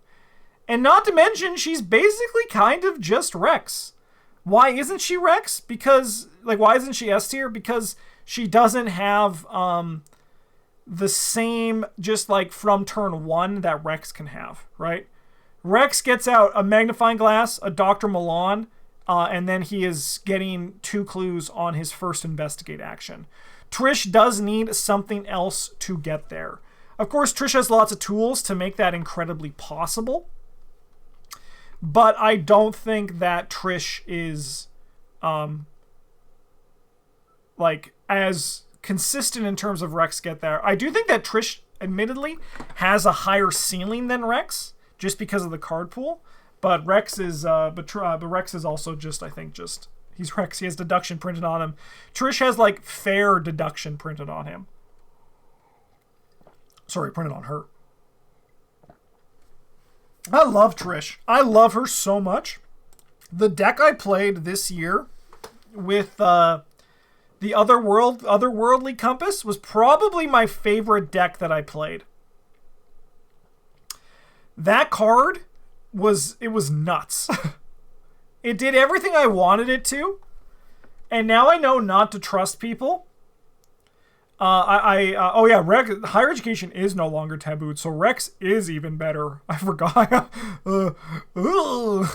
I no longer trust people who say Otherworldly Compass is like unplayable, because I made a deck that was just like actually insane, and it was very good. I don't think it's great. I don't think the card's great, but it is much better than I previously gave it credit for. And who would have thought? Actually playing cards as opposed to just like say, hey, that's junk. Is actually how you learn to play card games. Better than New Flashlight? In the Trish deck, yes. In the deck that I played, yes. It is better in the deck that I played. Yeah. So like you need to have Trish I think is the only person who can play it. I think Daryl would also like to take it, like play Otherworldly Compass, and I think Minty Fan also would. Those ones you have to play like in tandem with so like the deck was basically just like Trish Scarborough, Lola Santiago, Otherworldly Compass. You lower Shrouds to like 1 or 0, and then you get like 3 clues in one action, and you feel like, once again, God. Next up, we got Dexter Drake. I think Dexter Drake is pretty good. I have the worst luck with him. I'm going to put him in A-. I certainly don't think he's a bad investigator. I certainly don't think he's like a great investigator. I think Dexter does his job. And he has, I think he does that job quite well. He has 5 brain. So once again, it's hard for me to put him below A. But I don't think he is on the level of... I think like he's less consistent than Agnes and Akachi. Which is a little bit strange to say because they are very similar. But Dexter's gameplay loop makes him, for some reason, for me at least, feel worse. Like, you could put him up here, but I do think that More Charges and Survivor are just nicer. So I'm going to put Dexter down in the A- tier. Showmanship is cool if you get it early. And the Occult Scraps or whatever his card is. Don't know why, but when I play Dexter, he's always defeated by damage. Me too! Me too! All the time. I think Dexter is A+ for me now with Doom Charms. Definitely, I can see. I think like Dexter, I think Dexter has a lot of personal preference as well, especially for how much you're able to embrace his play style. I think that's a very fair ranking for him. For me, I've seen him be more fragile, so like that's why I'm gonna put him down to A-. For some reason, for a man with 5 brain, probably because he has 2 foot. I mean that's actually probably it. Looking at Akachi and Agnes, he only has 2 foot because they're all kind of the same. Yeah, that's part of it. Silas Marsh. I'm going to put Silas in the A tier. I have a great track record with Silas, but I'm also like pretty good at playing Silas at this point. He's my most played investigator. I've probably played him like 6 times, 6 or 7, maybe even more. I don't know. Probably more. I've played a lot of Silas, so I know how to play Silas. So I can make Silas work with very, very little. But he's also a little bit fragile. He's also like incredibly fragile, actually. 2 brain and 5, 2 brain and 5 sanity. You'll run out of that shit before you know it. I understand people not liking like how some skills work differently, and to those people I say, just like, who cares? Just don't worry about it. There's actually like only like 2 or 3 skills where it actually matters, and everything else, who cares? Like, don't be a baby. Don't be a baby and just like, just do it, He's a great enemy management, but he is not on like the highest tier of enemy management. But I do think he's better than Zoe. I do think he's better than Tommy. I think he's better than Leo for enemy management. But he's easily worse than Mark Will York and a lot worse than Tony. But that's kind of hard to beat. So I'm going to put Silas up in the A tier. My personal favorite investigator, but that's where he's sitting. Daniela Reyes. She's A+ tier.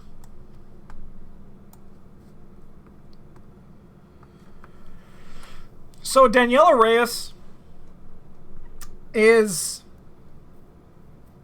This might be... it's not a surprise. I say this every year. I think she is the second best fighter after Tony. Mostly because test list damage is really good. She has to work for it, but her stat line is nuts. Her ability is nuts, and her deck building is fine. Edge of the Earth deck building is not like super exciting to me. In fact, I would kind of say it's a little bit like dull. Scenario 1, A+ agree, but Scenario 8, yeah, Scenario 8. If you're not able to soak the final boss's attack at Daniela Reyes, you have built your Daniela Reyes deck wrong. IMO. If you want to like actually like be good with Daniela, you have to like be fighting all the way until the end, and it's very easy to do if you just build your deck correctly. Just like soak. Her wrench is an incredible weapon. She also can just play like the sledgehammer. She can play the fire extinguisher as options for her as well. Don't neglect the bottom half of the fire extinguisher. It's also a really good ability. And Daniela Reyes is going to get a lot of tools. Is going to get a lot of tools in the Hank Sampson expansion to make her even better. Anyone get unreasonably bothered that people almost always misspell her name as Daniela? Yeah, that would bother me. I never notice it. Her deck building makes her scale worse than other A+ fighters in the later parts of the campaign. Yeah, but her ability doesn't get worse, right? Her ability doesn't. Like, her weapons don't scale, but who scales their weapons anymore? Everyone just plays a freaking, like, melee weapon and goes with it, you know? Like, weapon scaling isn't really a thing in most part. A lot of people you can get by with, like, a machete and a survival knife, and I think that's also true. You just get your wrench and a sledgehammer, or your wrench and a wrench and a fire extinguisher are also good. I think Daniela is very good. I have had the most success with her as a fighter. I actually have had more success with her as a fighter than Mark Harrigan. It's just one of those things where, like, she doesn't... Like, yeah, her weapons aren't as good, but her ability is very good. And the wrench is insane. The wrench is wild. Obviously, weaknesses as well is that, like, she is fragile, so you have to, like, kind of just be very confident in what you do. Where would Sinclair's monster version of Daniela rank? Easy S+. Even easy S tier. Easy S tier. There's no S+. She was on par with Tony, but that is not a Daniela I am bringing into this conversation. But I think Daniela is a fantastic fighter and one of the best. One of the best. I think our A+ tier is about to be getting a lot of juice. Norman Withers. Speaking of a lot of juice for the A+ tier, here is Norman Withers.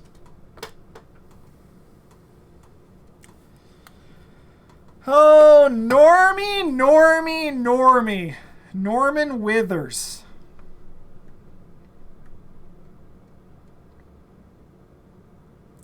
This guy is good. This guy is very good. I would even say that this guy is flipping fantastic.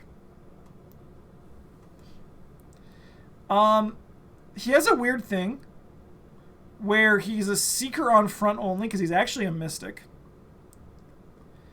But he is able to do some disgusting things with his Astronomical Atlas and his signature combo. And that's a very powerful thing where you can just, like, reload divinations, play deductions every turn. However, it's a lot of combos to get there. But the reason why he's not getting docked, because you need to, like, set up a lot of things to get there, is that you have 5 book. 5 book is hard to beat. And I think that just, like, what Norman is capable of with his peak is very, very juicy.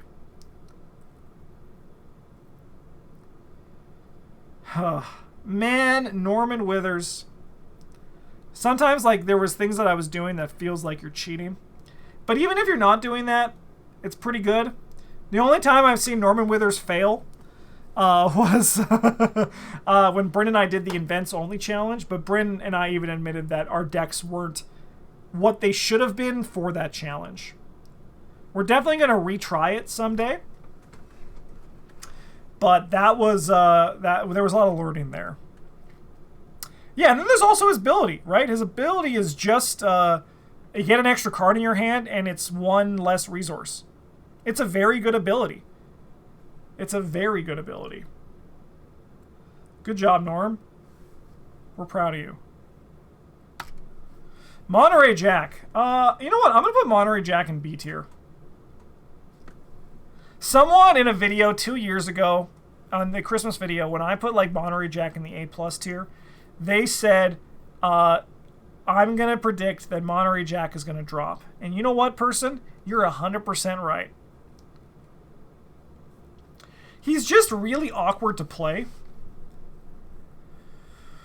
I think he has a lot of cool stuff that you can do, but a lot of other people just kind of do it better. And his 4 book is actually surprisingly awkward with his deck building. His ability is nice if you're planning on moving, but as soon as you get to those higher player counts, it becomes, like, more awkward to do that. And then you just look at the amount of times you left your ability on the table. Because, like, if you leave Ursula's ability on the table, you're like, that's fine. If you leave Monterey Jack's ability on the table, you're like, well, what? It just feels worse for some reason. So I'm going to put Monterey Jack down in the B tier. I don't think he's that good. I think he's like fine, but I don't think he's up with all these other people.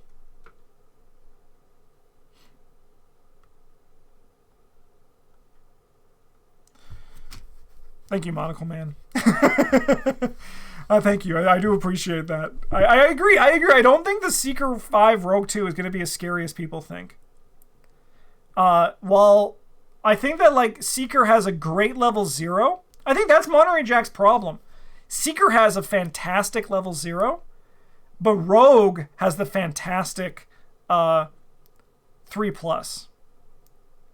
And I think that's Monterey Jack's problem. He's the most awkward Edge of the Earth deck building, I think. Lily Chen. Lily Chen saw noted improvement in Scarlet Keys. Her being able to like take it in the thick of it and grab a Runic Axe for a weapon and her level 0 deck is really nice. It means you don't need to do the knife thing that I did. I still stand by the knife if your collection is small. I think she's really good at what she does. I'm going to put her...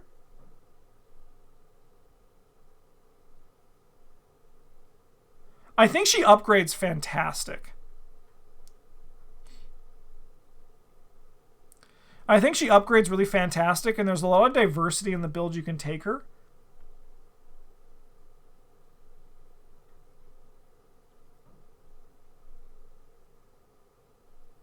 I think I'm going to put her in A tier. I think she's about on par with Silas on like a flat average. I think she's about on par with Silas in terms of like her consistency. I think she has a higher damage output potential, but I think that Silas is more consistent to make up for that in terms of like what he's capable of. And Silas also says, I think, as like if you're playing on Tabooed, he can just break the game. But I'm not bringing that into account. But I do like her more than Zoe. I like her more than Tommy as a fighter. If I had to pick a fighter that I'd want to bring, I would probably choose Lily of those.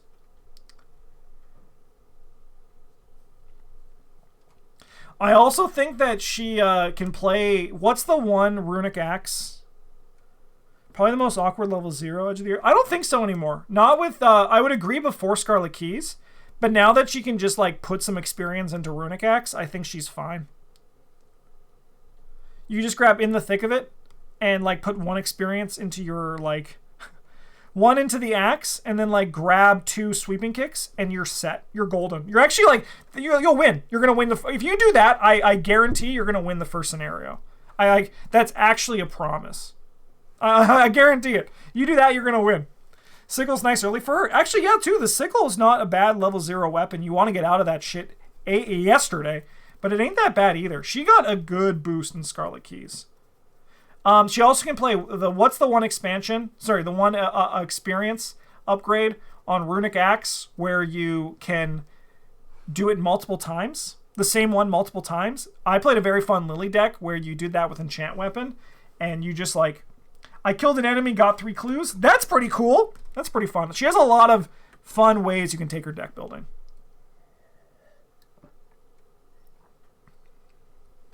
The upcoming Dragon Pole. Yeah, I hope that... I played with that Dragon Pole recently. I hope it's adjusted majorly. Card is silly. Card's a little bit silly. I think that's like... I think just Lily's box did her dirty. Dragon Pole probably should have had a Guardian upgrade in it. It probably should have had a Guardian upgrade in it for her.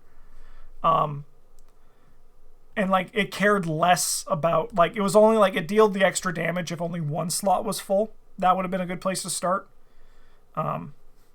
Silly bad or silly OP? Silly OP. Silly OP, and also just silly in terms of what the card, like the production of what the card can do. Bob Jenkins. I like Bob a lot. Dude, Dragon Pole, is that not just fan stuff? It's fan designed, but it has... I mean, it was made on an FFG official stream, so right now it's like official light. I like Bob. People aren't ready to hear this yet. People aren't ready to look inwards to themselves and understand that the movement action is not actually the worst action you can take. It's the play an asset action. That's the action that's going to cause you to lose more games than the movement action. And people like to do that action a lot. They like to do that action a lot. And it's good. Like, setup is good. But people set up, like, it's one of the things that where the more time you spend setting up or getting things ready, the less time you're going to have as the game goes. And Bob takes that out of the game. And I think Bob is really good at doing that. I think I'm going to put Bob in the A- tier, though. It feels strange to put him in the same tier as Daisy Walker, because he doesn't get, like, the survivor side of the clue getting that well, because, like, the level 0 survivor one isn't great.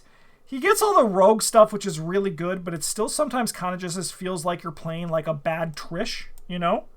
He's very fun. Bob is sweet, but he's strictly multiplayer? Not at all. Not at all. Bob can use his ability on himself. And in solo, I would say Bob's ability is actually really good because it means that you are not spending time setting up. As I said, again, move and play actions, I think, are like the bottom two actions that you just have to take more than you want to. The play an asset action. And Bob takes that out of the game, which means you're spending more time doing and less time getting ready to start doing. He also has a pretty good stat line. His weakness is a little bit annoying. But yeah, no, he is. I kind of can, like, echo what Metroid Man's saying. How Bob has been the toughest nut to crack as a two-hander. And I think that's why, to me, he's A-, because, like, I think Travis said the same sort of thing, where it kind of just feels like he's going nowhere. And I agree with that in theory. If you play him untabooed, I think he's very fun. I think Bob was hurt, sadly, by the Eon Chart taboo the most. The Eon Chart Joey the Rat scavenging deck was a great time. And it's kind of sad that Bob can't do that anymore. Once again, a rogue dies for other people's sins. But maybe Bob is the reason that was tabooed. I actually don't keep up with the broken shit, because the broken shit isn't fun.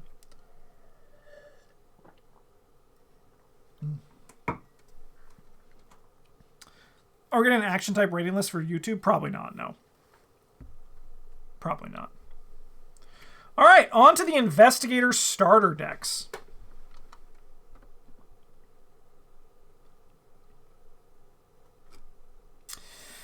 Nathaniel Cho's very good. All right, I'm just kind of like looking ahead.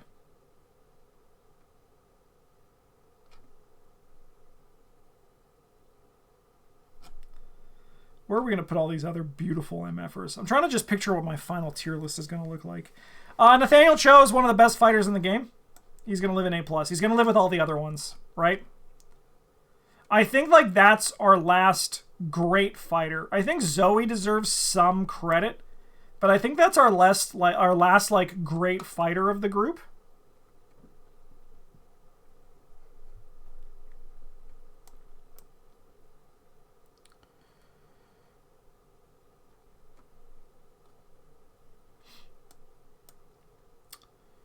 And yeah, he's just like, he's boring as hell, right? Like, his ability and deck building are like boring. Can do Agnes, Parallel Agnes is definitely a plus beyond that show. Can do a lot more with a lot less setup.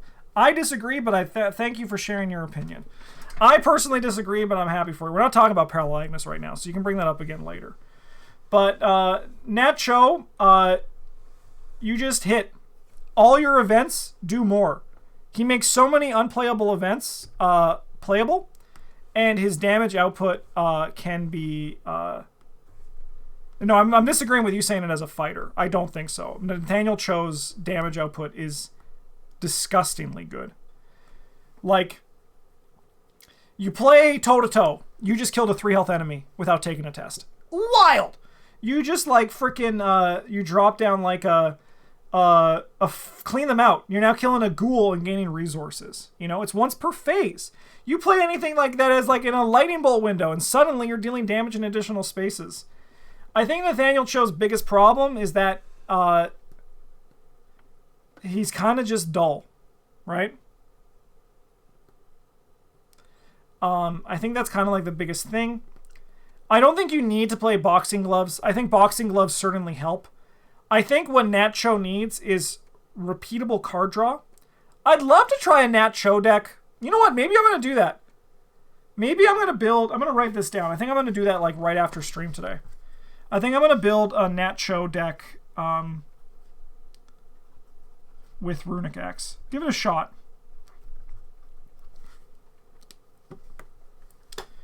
I think I'm going to say, because I haven't done that. I actually have never built a Nathaniel Cho deck without boxing gloves. Because like it's one of those things where I did try Butterfly Swords. Actually, that's not true. I did try Butterfly Swords. But I also, that was when I tried 2 decks. Like I tried a no-hand Harvey Walters, and it was not a good time. And I actually think my Seeker let my fighter down, as opposed to my fighter letting my Seeker down. Yeah, I think I'm going to try... I know Travis has done it, and he said it was fine. But I mean, if you still just load in events, you just have to worry about like card draw. You just need to make sure you're replacing the events that you're doing stuff with, right? I made a Kluver Nat Cho with the axe, and he was almost playable. That sounds wild. I love the sounds of that. Yeah, I don't think... So, if I had to rank the fighters, it'd be Tony Morgan, Nat Cho, Daniela, Mark, York. Those would be my top 5 fighters in that order, if I had to rank them. I think Nat Cho is boring as hell, but does that motherfucker get the job done? He just does it. It's wild. Speaking of getting the job done, let's put Harvey Walters also in the A+ tier. So Harvey Walters is very good. 5 book is very good. Card draw, being more, is very good.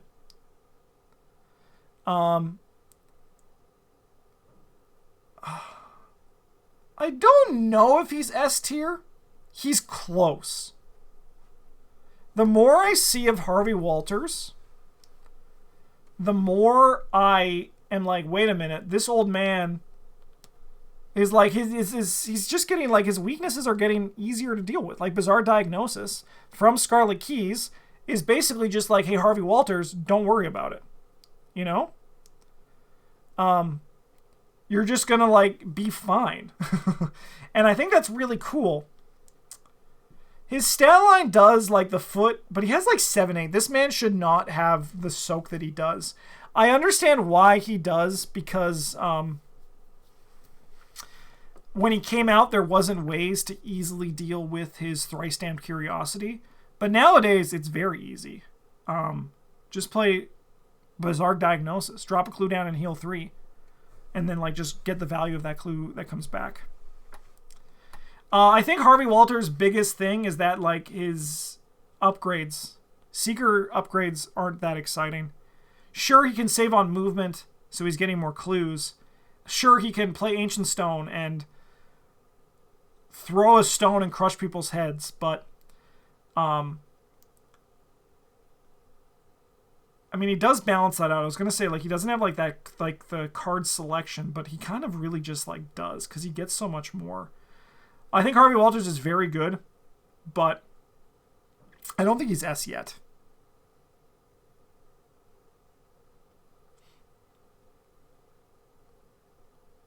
At least not for me. I'm trying to think of, like, but what would he get that is S?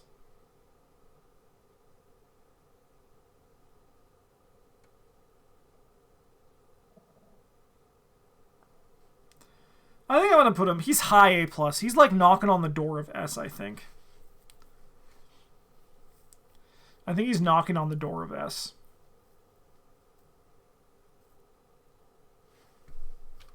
It's tough. It's really tough. His ability is very good. He doesn't need any setup because he has 5 book. He doesn't need much to take advantage of his ability.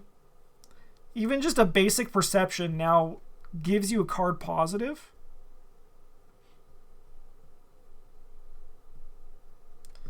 What if we look at Harvey as a flat line? Because I know what his peak is. What's Harvey's lowest?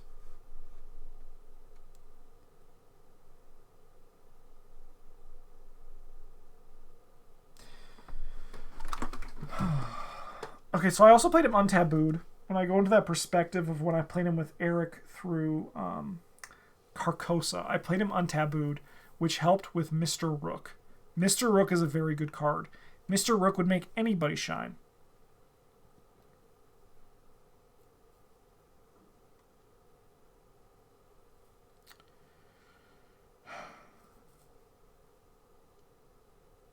This is tough. You know what?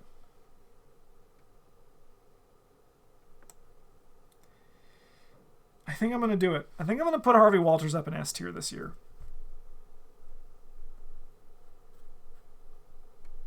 I think Bizarre Diagnosis just did it. If I had to point to one card to me that just basically removed his weakness, it removed his weakness, right? Like, before people were like, play Soak, which takes time to do, or they were like, play Versatile into Deny Existence. And while Harvey draws more cards, I don't really feel too keen to add Versatile in there. So, like, to me, Bizarre Diagnosis just does it, and it means you basically don't have a weakness for your whole game, and you can just hold them when they show up. So I think I am going to put Harvey up in S tier. I think this man is... To be honest, what really just does it as well is just that drawing cards is good. Drawing cards is very good. Speaking of drawing cards, Winifred Habamuk draws cards in the Rogue way, which is worse.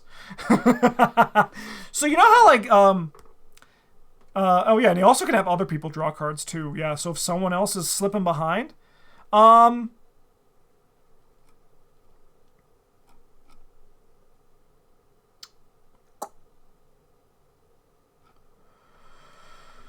I think Winifred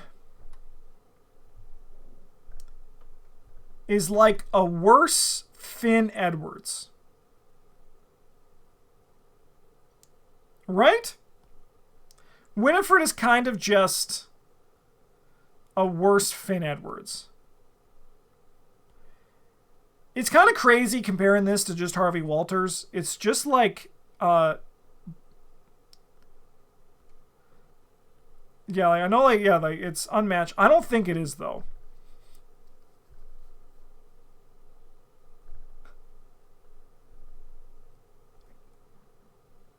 She has a great upgrade pool. I think I gave her an A last year. I'm kind of flip-flopping. I think I'm going to put her in A-, but I'm also, like, humoring the B. She did get Thieves Kit in the last... Well, she had Thieves Kit when I did the tier list last year, but we didn't really play with the Scarlet Key cards. So, like, we now know better about what fits in where, you know?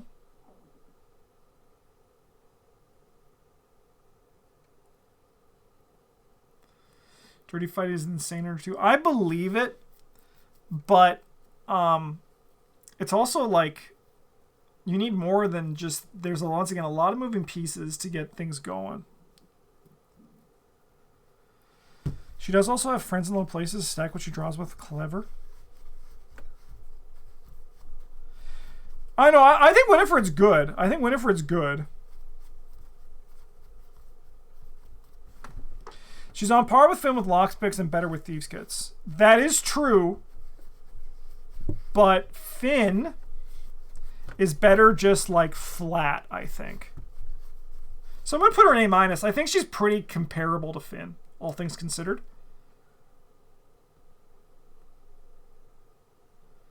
So I think I'm going to put her in A-.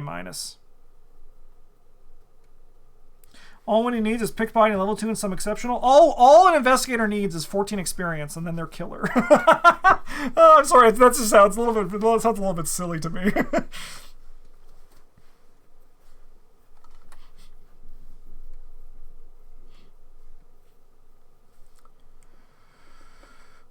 So yeah, I think I'm gonna put her name. I think she's pretty comparable to Finn. I think Finn's deck building is better, funnily enough, which is crazy to say.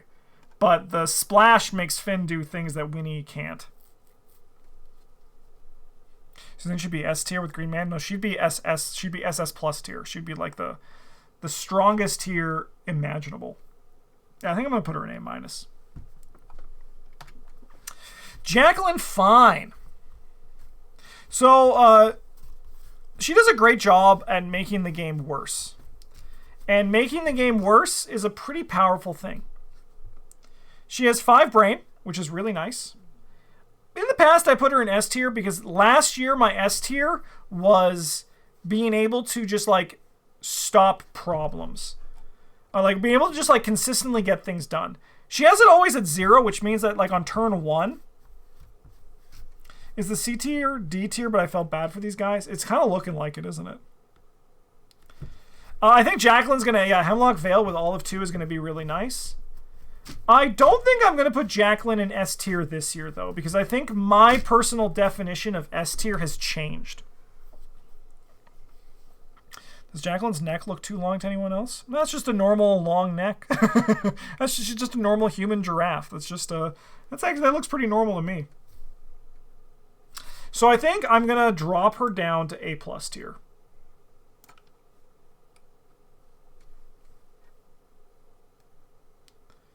I think that Jacqueline and Olive 2 is going to be a little bit wild. She can just draw like every token that she fucking wants to draw.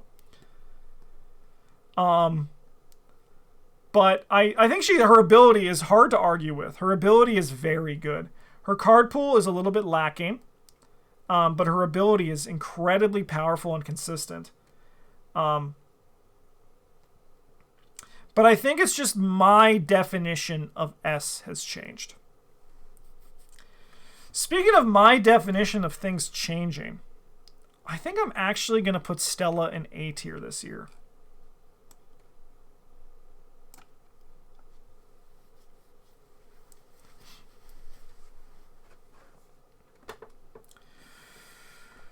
I think my thing is that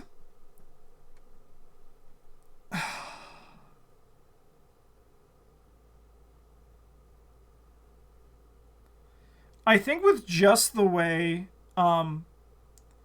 survivors have evolved, I don't know. Stella's highs don't seem as impressive. Has gotten more impressive to me. She's really good with the tested 0 archetype, but I think honestly most survivors are good with the tested 0 archetype. And to be honest, I actually think some survivors are better at tested 0 because they don't feel inclined to spend 8 experience on quick learners, right? I think I need to try a Stella deck where I don't play quick learner. Because all the Stellas I've seen have played quick learner.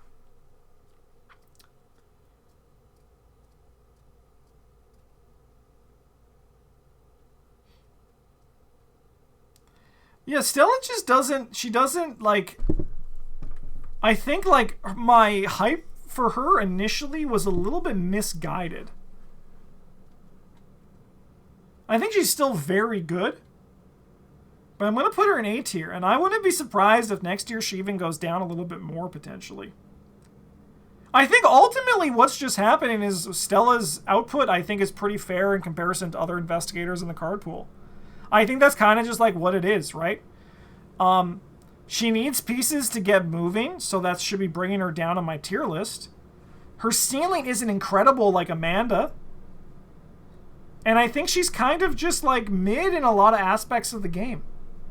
So sorry, Stella, you're going to go down to A tier. Still very good, because your ability is nice. Your 3 neither rain nor snows are very good.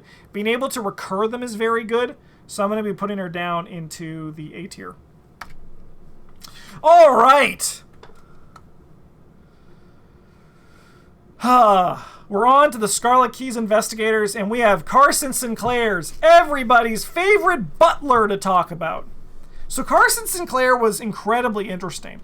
And I actually am curious of what I gave Carson last year. Because I'm pretty sure I was like, I can see Carson being really good. But we haven't played enough of him. I think I am correct in that. I was correct last year, and I think I'm pretty correct this year. I'm going to put Carson in the A tier.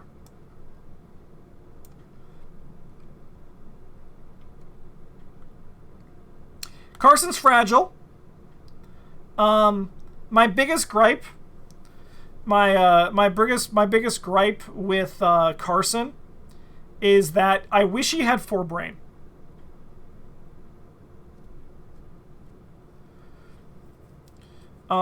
Three-player bias? What are you talking about? He's also great in 4-player. He's also incredible in 4-player. Would I play him in 2-player? Maybe as a meme. I would do it once. But I mean, like how Ursula is going down, I think Carson goes up. So like 2 players, he's probably B tier, right? 4 players, he's probably A+. So then I'm going to put him in the 3-player tier.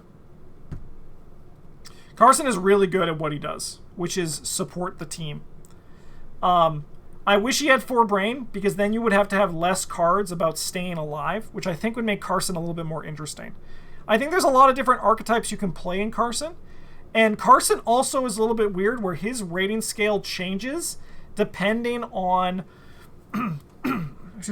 depending on where his other teammates are. For example, I did a run where I played Carson with a Harvey Walters and an Akachi. And more Akachi and more Harvey Walters meant that we won pretty easily. So it was one of those things where Carson is really impressed. A Carson with Jenny and a Kelvin won't shine as much. So Carson is a little bit weird because of that, but I don't think that is worth... I don't think that's really like worth bringing into consideration. 2-player Carson is way worse than B, honestly. I mean, if you're playing... It depends on what you are. I think if you played Carson as the Clover, you could probably do some fun stuff with it. If you're trying to be the Goon, I think it'd be a little bit harder. Just gotta play it as if he was on hard mode. Right? Just try to do as much testless as you can. But I will say, I do think that Carson doing... Carson and 2-player is kind of a meme. I know people have done it, but it's kind of a meme. But this is a 2, 3, and 4-player tier list, so that's why Carson deserves his A. Yeah, I don't know why he has all 2. I think a 4 in brain would have made Carson really nice. One thing to also learn, though, is that never listen to the doomers. There was a lot of people in our Discord, too, that were like, Carson Sinclair is awful. There's no reason to ever play him. Carson Sinclair is actually really fun, and he has a lot of great decks. Aureus Tezu, thank you so much for the subscription. Welcome to the Golden Table. It's a pleasure to have you. I hope you're having a fantastic Friday, and apologies if I said your username incorrectly. All right, Vincent Lee.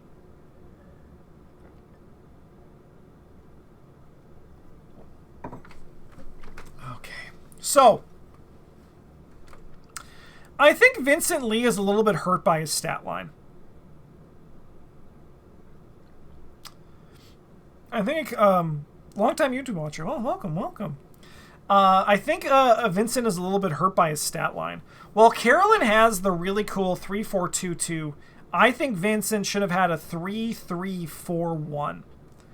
I think Vincent would benefit a lot more and be a lot more exciting to play if he had 4 Fist. With all that said, I think Vincent is still a pretty good investigator. I like his, for just playstyle mode, I like his reaction ability more than Carolyn's.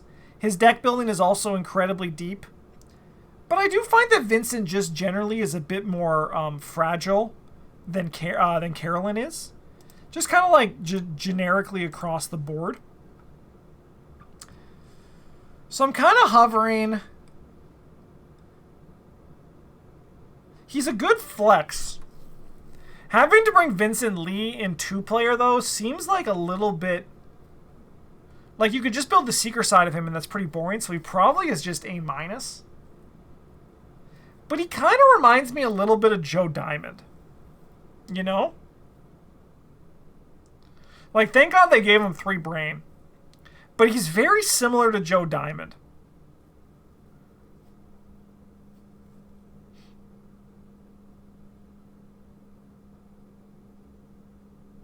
I think I'm going to go with my gut, and I'm actually going to put him in B tier with Joe Diamond.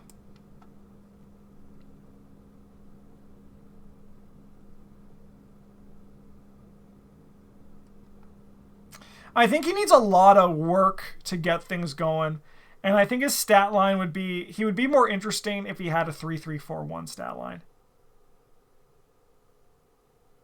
I don't know, I could be wrong about this, but this is just like what my instinct is telling me. I really like Vincent. I really like him. I enjoy playing him. I enjoy seeing him being played. But all the time when I'm watching play him, I'm like, oh, this is kind of just like Joe Diamond's doing stuff. So if there was a B+, which there isn't and never will be, hopefully, he would be up in the B+ tier. But he's not. He's going to be in the B tier. Keimani Jones. Keimani Jones, really cool. I really like Keimani Jones. But with all that said, I'm gonna just rip the Band-Aid off. I still think Keimani Jones is just B tier. I love Combat Keimani. I did a deck list. Recently where Keimani was very successful with Combat. I love playing Keimani in Combat. I played Effects Keimani to great effect. I have played. I've played just a Kluver Keimani actually as well in the Evade Only challenge with Rita, and Keimani got the job done. But you need to hit the right pieces at the right time to really make sure Keimani truly shines. And I do think that Keimani has a worse ability than Winifred and also Finn. So I'm going to be putting Keimani in the B tier. I think Keimani's weakness also is like a thing. It's not terrible, but it's like an enemy shows up and it's going to eat your actions. Where compared to like Winifred, where it's just like, that's the one where you just have to commit to a test, right? For like Winifred's, it's just like a skill card you need to play. And if you pass it, it goes back into your hand. But Combat Keimani, I think, is really fun. And I think it's a very capable fighter. And like, if I was looking at like Combat Keimani only, I think I'd be looking like in like this kind of area, like probably like A-, right? I think Keimani would be a better combat character than Tony. I'm sorry, you might not be allowed to play Arkham anymore. Like, it's bad news. I have some bad news for you, but Tony is just like by numbers unbeatable. His numbers are so good as his output. And as I'm learning, Keimani has defense. I like Keimani. I like Keimani a lot, but I'm just like, sometimes you got to take out your experiences from it and look at like everything you've seen. And everything I've seen puts Keimani into the B tier for me. High B, kind of like Vincent, but they both require a lot of setup. And if you hit the wrong cards, it kind of gets there. Keimani straight up starts with weapons in play. So does Rita, but they're not like great weapons. They're not like reliable in terms of like an actual weapon. I think Keimani is good.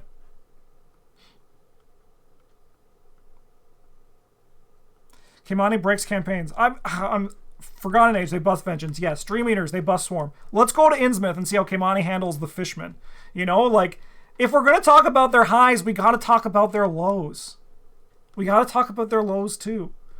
Like, that's the thing that these positive... when you're only positive, you're not actually being true to yourself. The best way to learn and to get better is to also look at your weaknesses. If I could, I'd put Silas in the S tier, but that would make me a very biased creator, because Silas is not S tier, but he's S tier to me.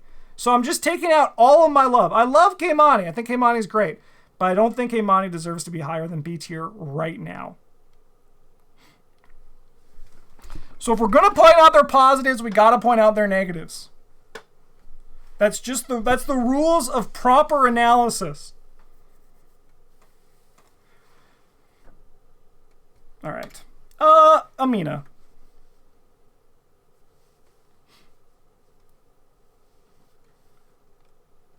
Amina's going to be in D tier.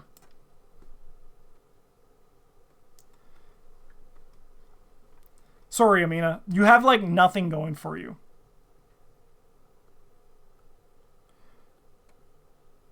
Like, yeah, like, Amina... Like, Amina has, like, nothing. What does Amina have? Tell me, like, what does Amina bring to the table that is, like, positive? Dream Diary. Yeah, that's about it, huh? And even then, it's like you're just playing like a worse version of Dream Diary. I have to say, I think they just need to kill the all three stat line unless there's a reason for it. Like, I think Wilson Richards, I'm curious to see. Because Wilson Richards is actually kind of all fours, you know?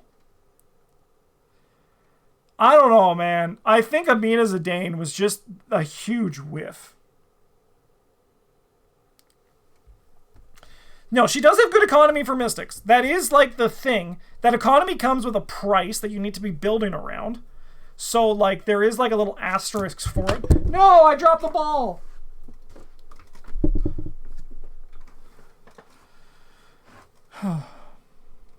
No, it is. But it's economy with an asterisk.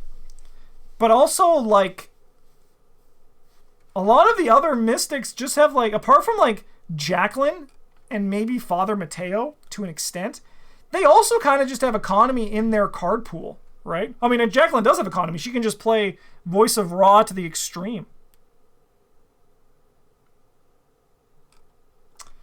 I mean, even her economy, now that I break it down a bit more, I don't think Amina's economy is actually that great in comparison to what other Mystics can potentially do. I think it's just about, like, kind of just generically on par with it, right? Speaking of par, I can't wait for Hank Sampson.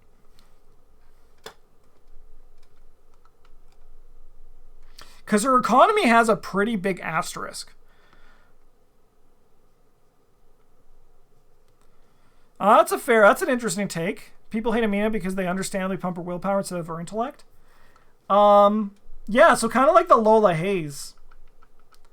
I think Lola's is easier to... I think Amina just is... I'm curious to see how Hemlock Vale treats Amina. Because the masks, yeah, as Monocle Man is saying, are charms. But I think that they should just retire the all three stat line. She's the Empower Self-Investigator. That's never a selling point. I think I'd play Empower Self and Diana before I'd play it in Amina. Diana actually has an interesting deck building card pool. Amina's is not interesting to me yet. It is trait based, so those always have room for improvement.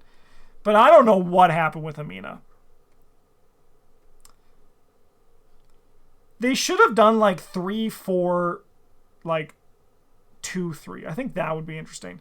I also... Would it kill them to make a Mystic with, like, 4 fight?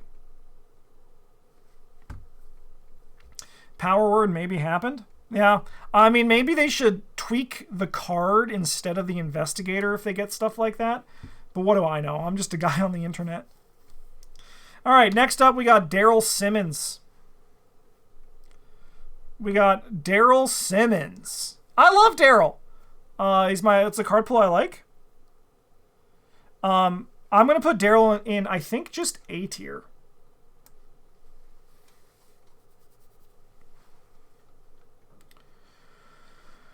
He has 5 book. And I mean, like, obviously, I think in, like, specific decks, he can be really good. But I think that honestly, I have not been, like, super impressed by a Daryl. I've seen a bunch of Daryl decks. I've played a few. None of them have really, like, made me go, wow. Like, I don't get when people say S for Daryl, personally. Even, like, I mean, like, I understand, like, why. His ability seems really good. And in the one deck, he's very good. But the thing that makes, to me, these guys better is that they push the game in a way that no one else can. And likewise with these, I think that Daryl, he can push it, but, like, you have to work to push it.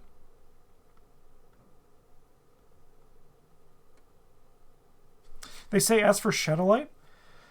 I mean, yeah, he does play Shadowlight really well, but I mean, I think anyone can play Shadowlight really well. I think anyone can play Shadowlight really well. I mean, I actually honestly think with Daryl's ability, if you're shedding a light... So, here's the thing. Here's the thing about Daryl and Shadowlight. Daryl has 5 book. So, with Daryl, a lot of players are probably going to make the mistake and shed a light a 4-shroud location with an old keyring, right? They're going to lower it by 2 with old keyring or flashlight, and then they're going to spend an evidence to lower it by another 2.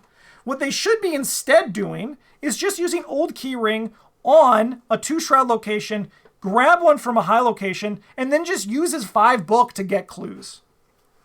So I don't see how Daryl is actually a better Shadowlight user than a majority of other people. Regardless of Shadowlight, he's incredible at looping old keyring 3. That is very true.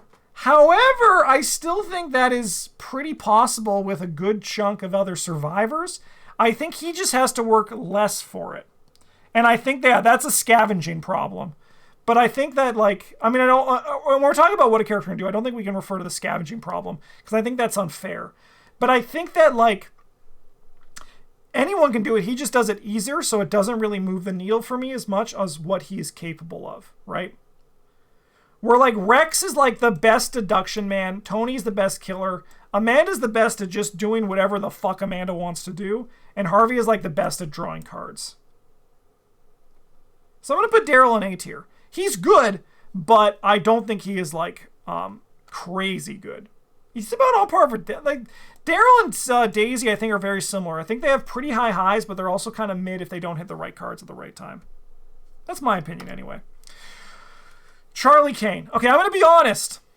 Last year's tier list, I was like, I haven't played enough or seen enough Charlie Kane. And that point actually still kind of carries over into this. I still don't have a lot to say about Charlie, because I haven't seen a lot of Charlie. I understand Charlie can have incredible highs, but I also think Charlie can be quite fragile to your mulligans, depending on what you're going to be doing with your Charlie. I think...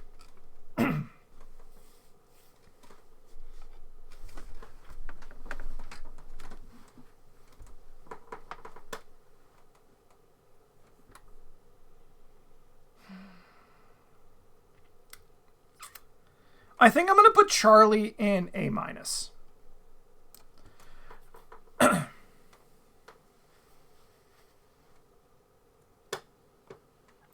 And I think, yeah, it's what Chad is saying. I think, T. Crudisol, you're 100% right. First half of the scenario D, second half S. And I think that Charlie kind of like scales like Daniela, but is somehow a little bit more fragile. Yeah, I think I'm going to put him in A-. But once again, excuse me. I am coming with, like, not a huge swath of knowledge for Charlie Kane. Because I haven't actually played him myself. Which is kind of crazy, isn't it? I have to do it. But we haven't done a free-for-all run. I'm losing my voice. We haven't done a free-for-all run in a while. So, I don't know. But I think A- is, I'm pretty happy with that. All right. Sorry, we're missing Gloria. I don't have Gloria in here. All right, I need to add Gloria. 1 second. Add Gloria to list. All right, Gloria. Gloria's going to go into S tier. Because she turns the game off. She just turns the game off. I do believe that she's gonna get weaker once we get the once we get her actual box, because I do think that her signature weaknesses are gonna be spicy. And I think this might be why she hasn't seen actual official release, because they're like still just poking away at her, you know? They're like, here is crazy Gloria, and then we're going to give you like more balanced Gloria for the official box. That's kind of my hope anyway. And how am I progressing on the year challenge? I have like I think 24 cards left to play.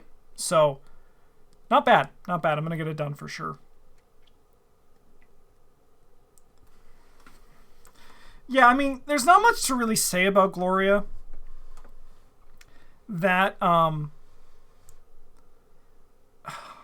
really like, it's just like, she's kind of just like good.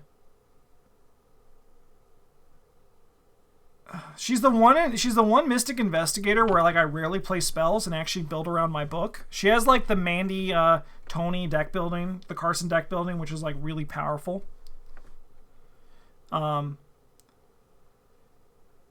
I think that just right now in her book form, you don't even play her signatures. I never put cards beneath her. I just discard them. I do think she gets worse at 4 players. She's best at 2, where she can like decide the next cards that people draw.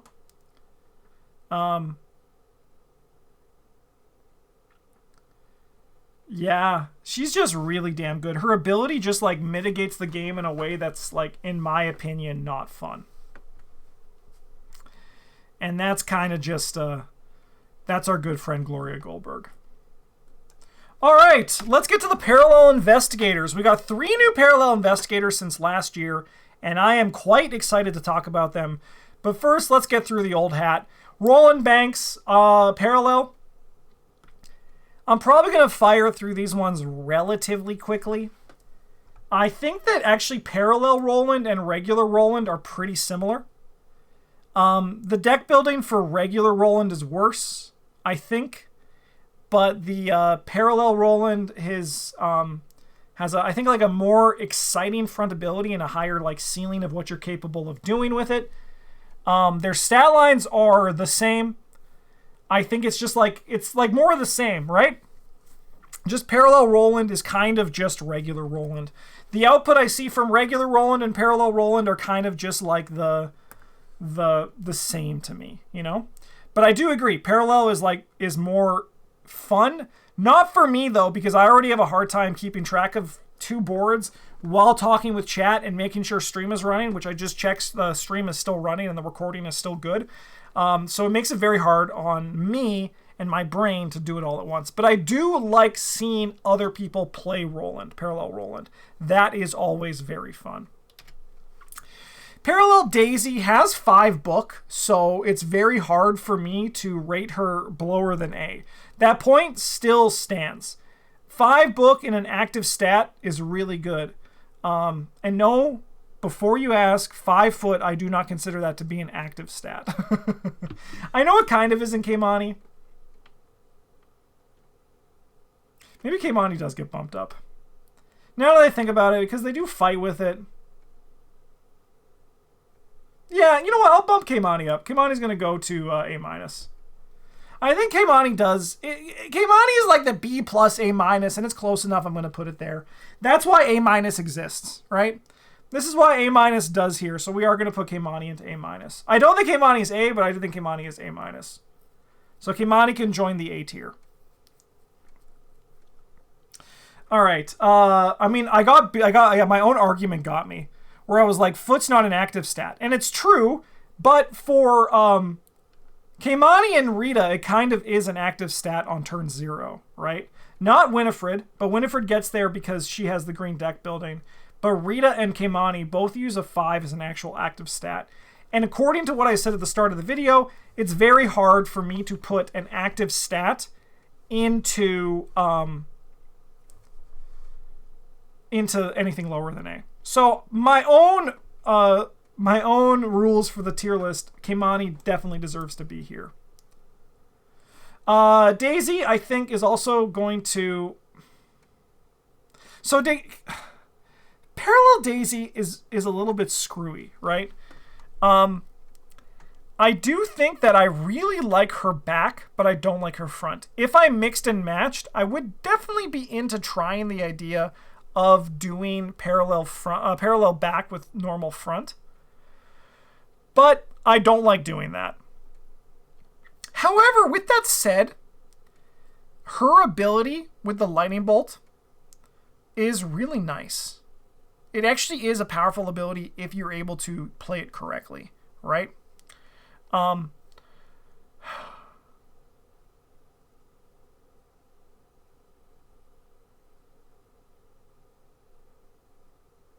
think I am going to put her in the B tier, though.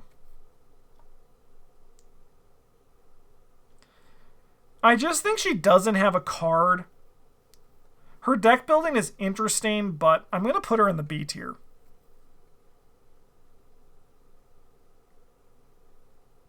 I think she was not like a super successful design for a parallel. You could tell she was like one of the first. I'm going to break my rule of the active set 5 just because I feel like the one way you mitigate it isn't enough to make up for the other ways that she kind of just like is kind of just there.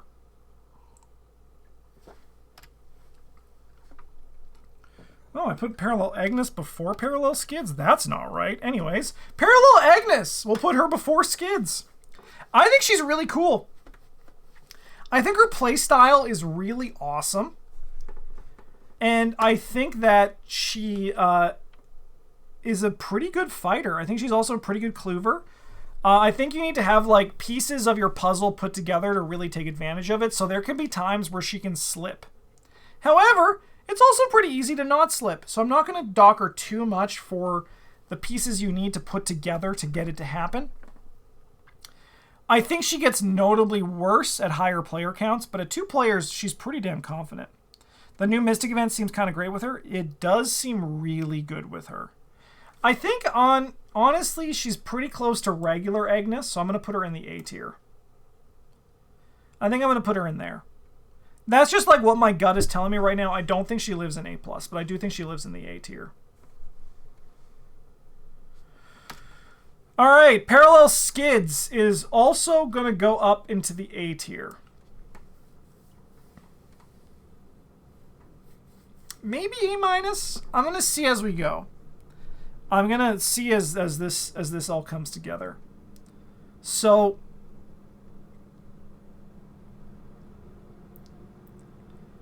his ability is fun. He's the best user of Underworld support, or whatever the permanent that make your decks one-ofs is.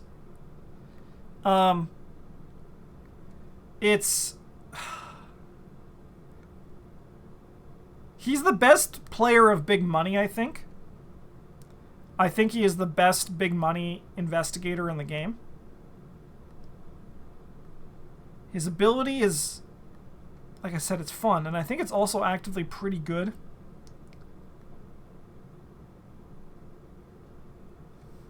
I think I am going to put him in A-, though. I think we are going to put him in A-, because I think he's more A- than he is A. I think he's pretty close to Finn, and he's better than Winifred. I'm playing him... Oh. Almost revealed some spoilers. I'm not allowed to talk about it. I'm not allowed to talk about that one. I'm not allowed to talk about it. So I'm gonna bite my tongue. You'll know soon enough, but I have to bite my tongue. I like Parallel Skids a lot. But I do think he is below just all these ones in terms of his consistency and what he's able to do. Parallel Wendy, I don't like this card, but I'm going to have to talk about it. Her deck building is insane. All blessed, all cursed, blessed and cursed is a little bit wild. Her ability is fine, and it's like potentially good for freezing, but like, why does your ability matter when you have the deck building that she does?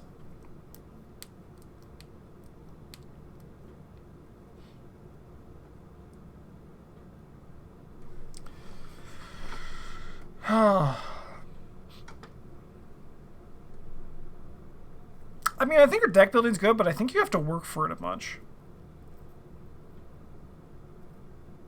Parallel Skids and Eric's Forgotten Age Blind Run? No, I'm Kaimani and Eric's Forgotten Age Blind Run. It's Kaimani and Luke.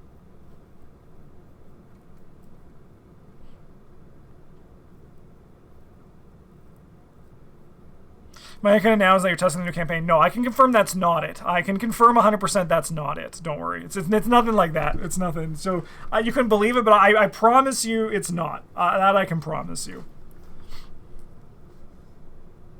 If I was playtesting the new campaign, I'd just bring in Luke Robinson and try to break it.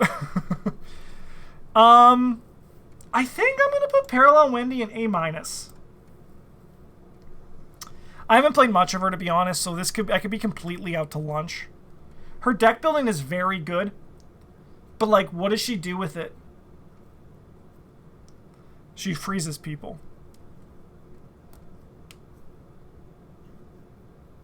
I think she needs a lot of work to really get there. I think her big problem is her deck building, though. I'm going to give her A-.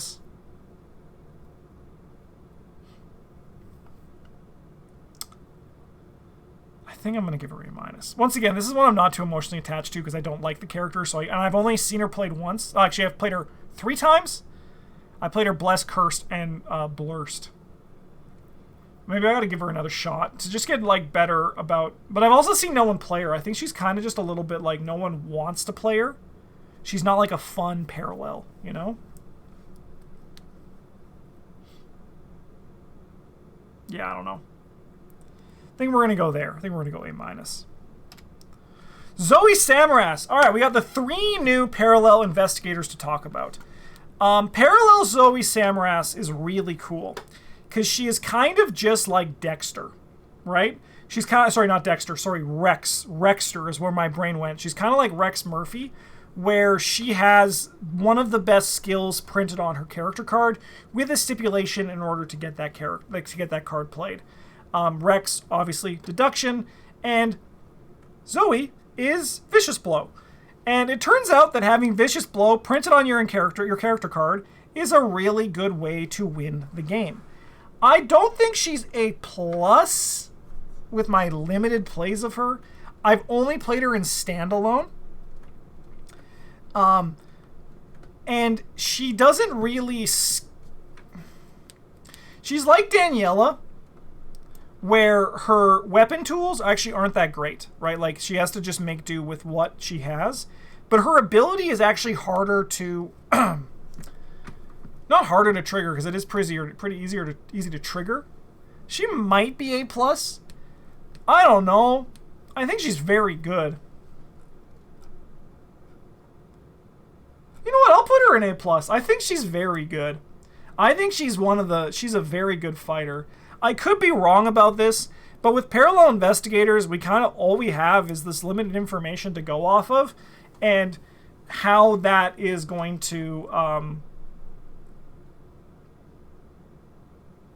and see how that all comes together, right? We have very limited information to go on. She's only been out for she came out like October 30th or 30 or 29th or something like that.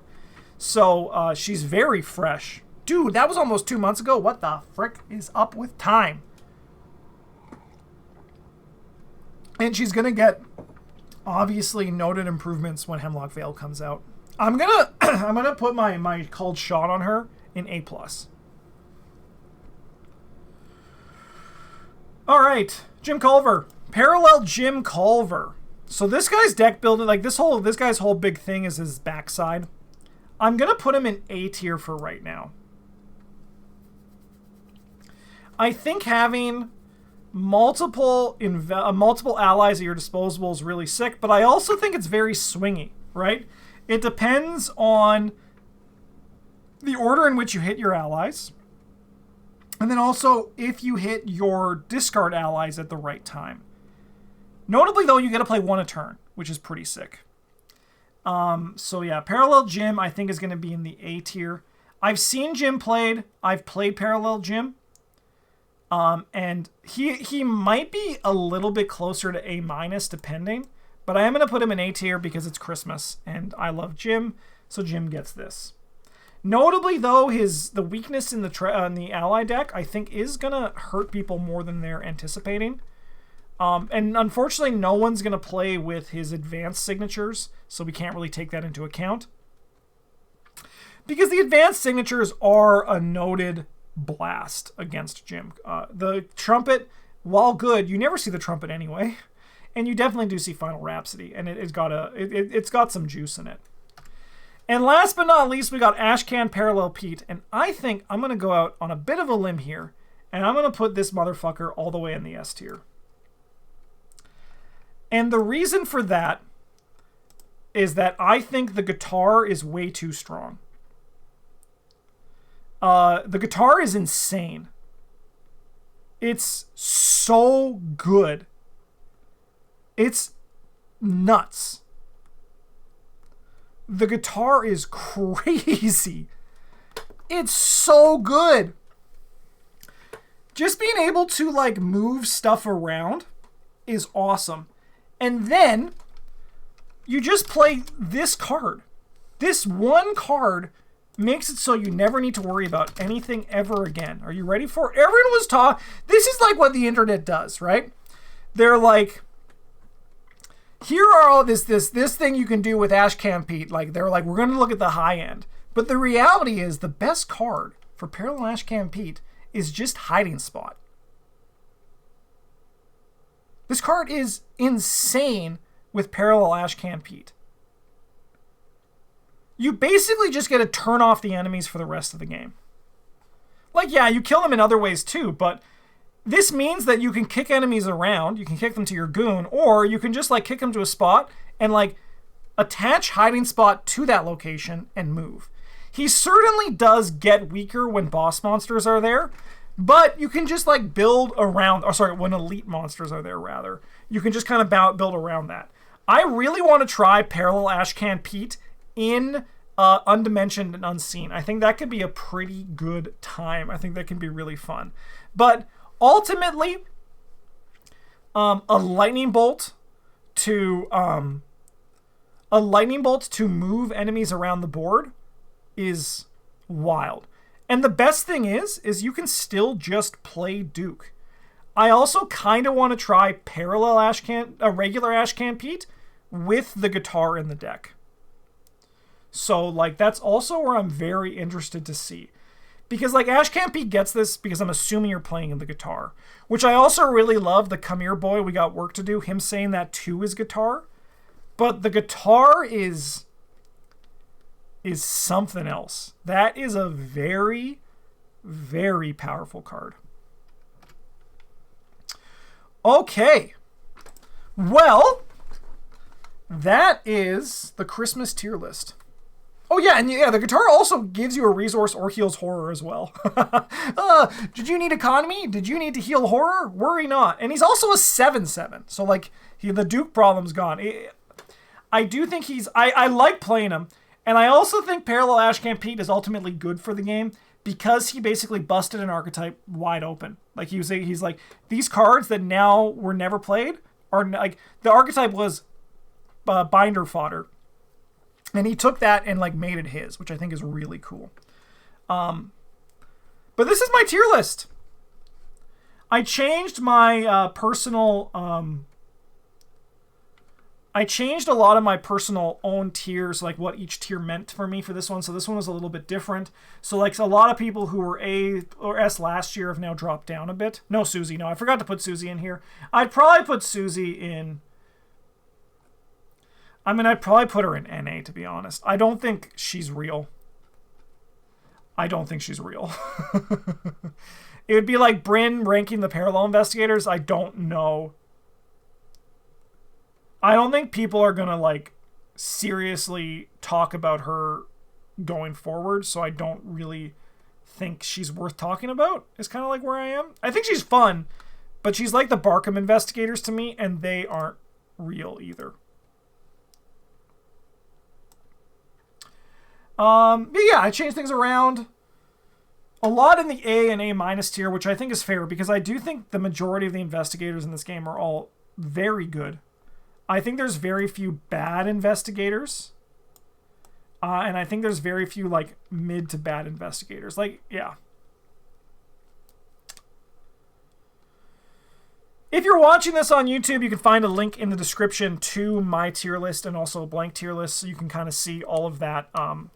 You know, you can check it out on your own time. And also, if you're watching this on YouTube, tomorrow on Christmas, Bryn's video is going to be up. And then on Boxing Day, 2 days after today, Travis's tier list is going to be up. So you can, as you always do, go through and see different opinions, and also just enjoy the holiday spirit with us at playing board games while after you've opened your presents or you're eating your Chinese food on Christmas Eve to do this. Again, these are just our own opinions, and we're just like guys on the internet. So, you know, don't take it too seriously. It's not serious, at least for me. These are just my own, how I look at the cards and how I think about them and how I approach it. It's just simple as that. I'm not trying to...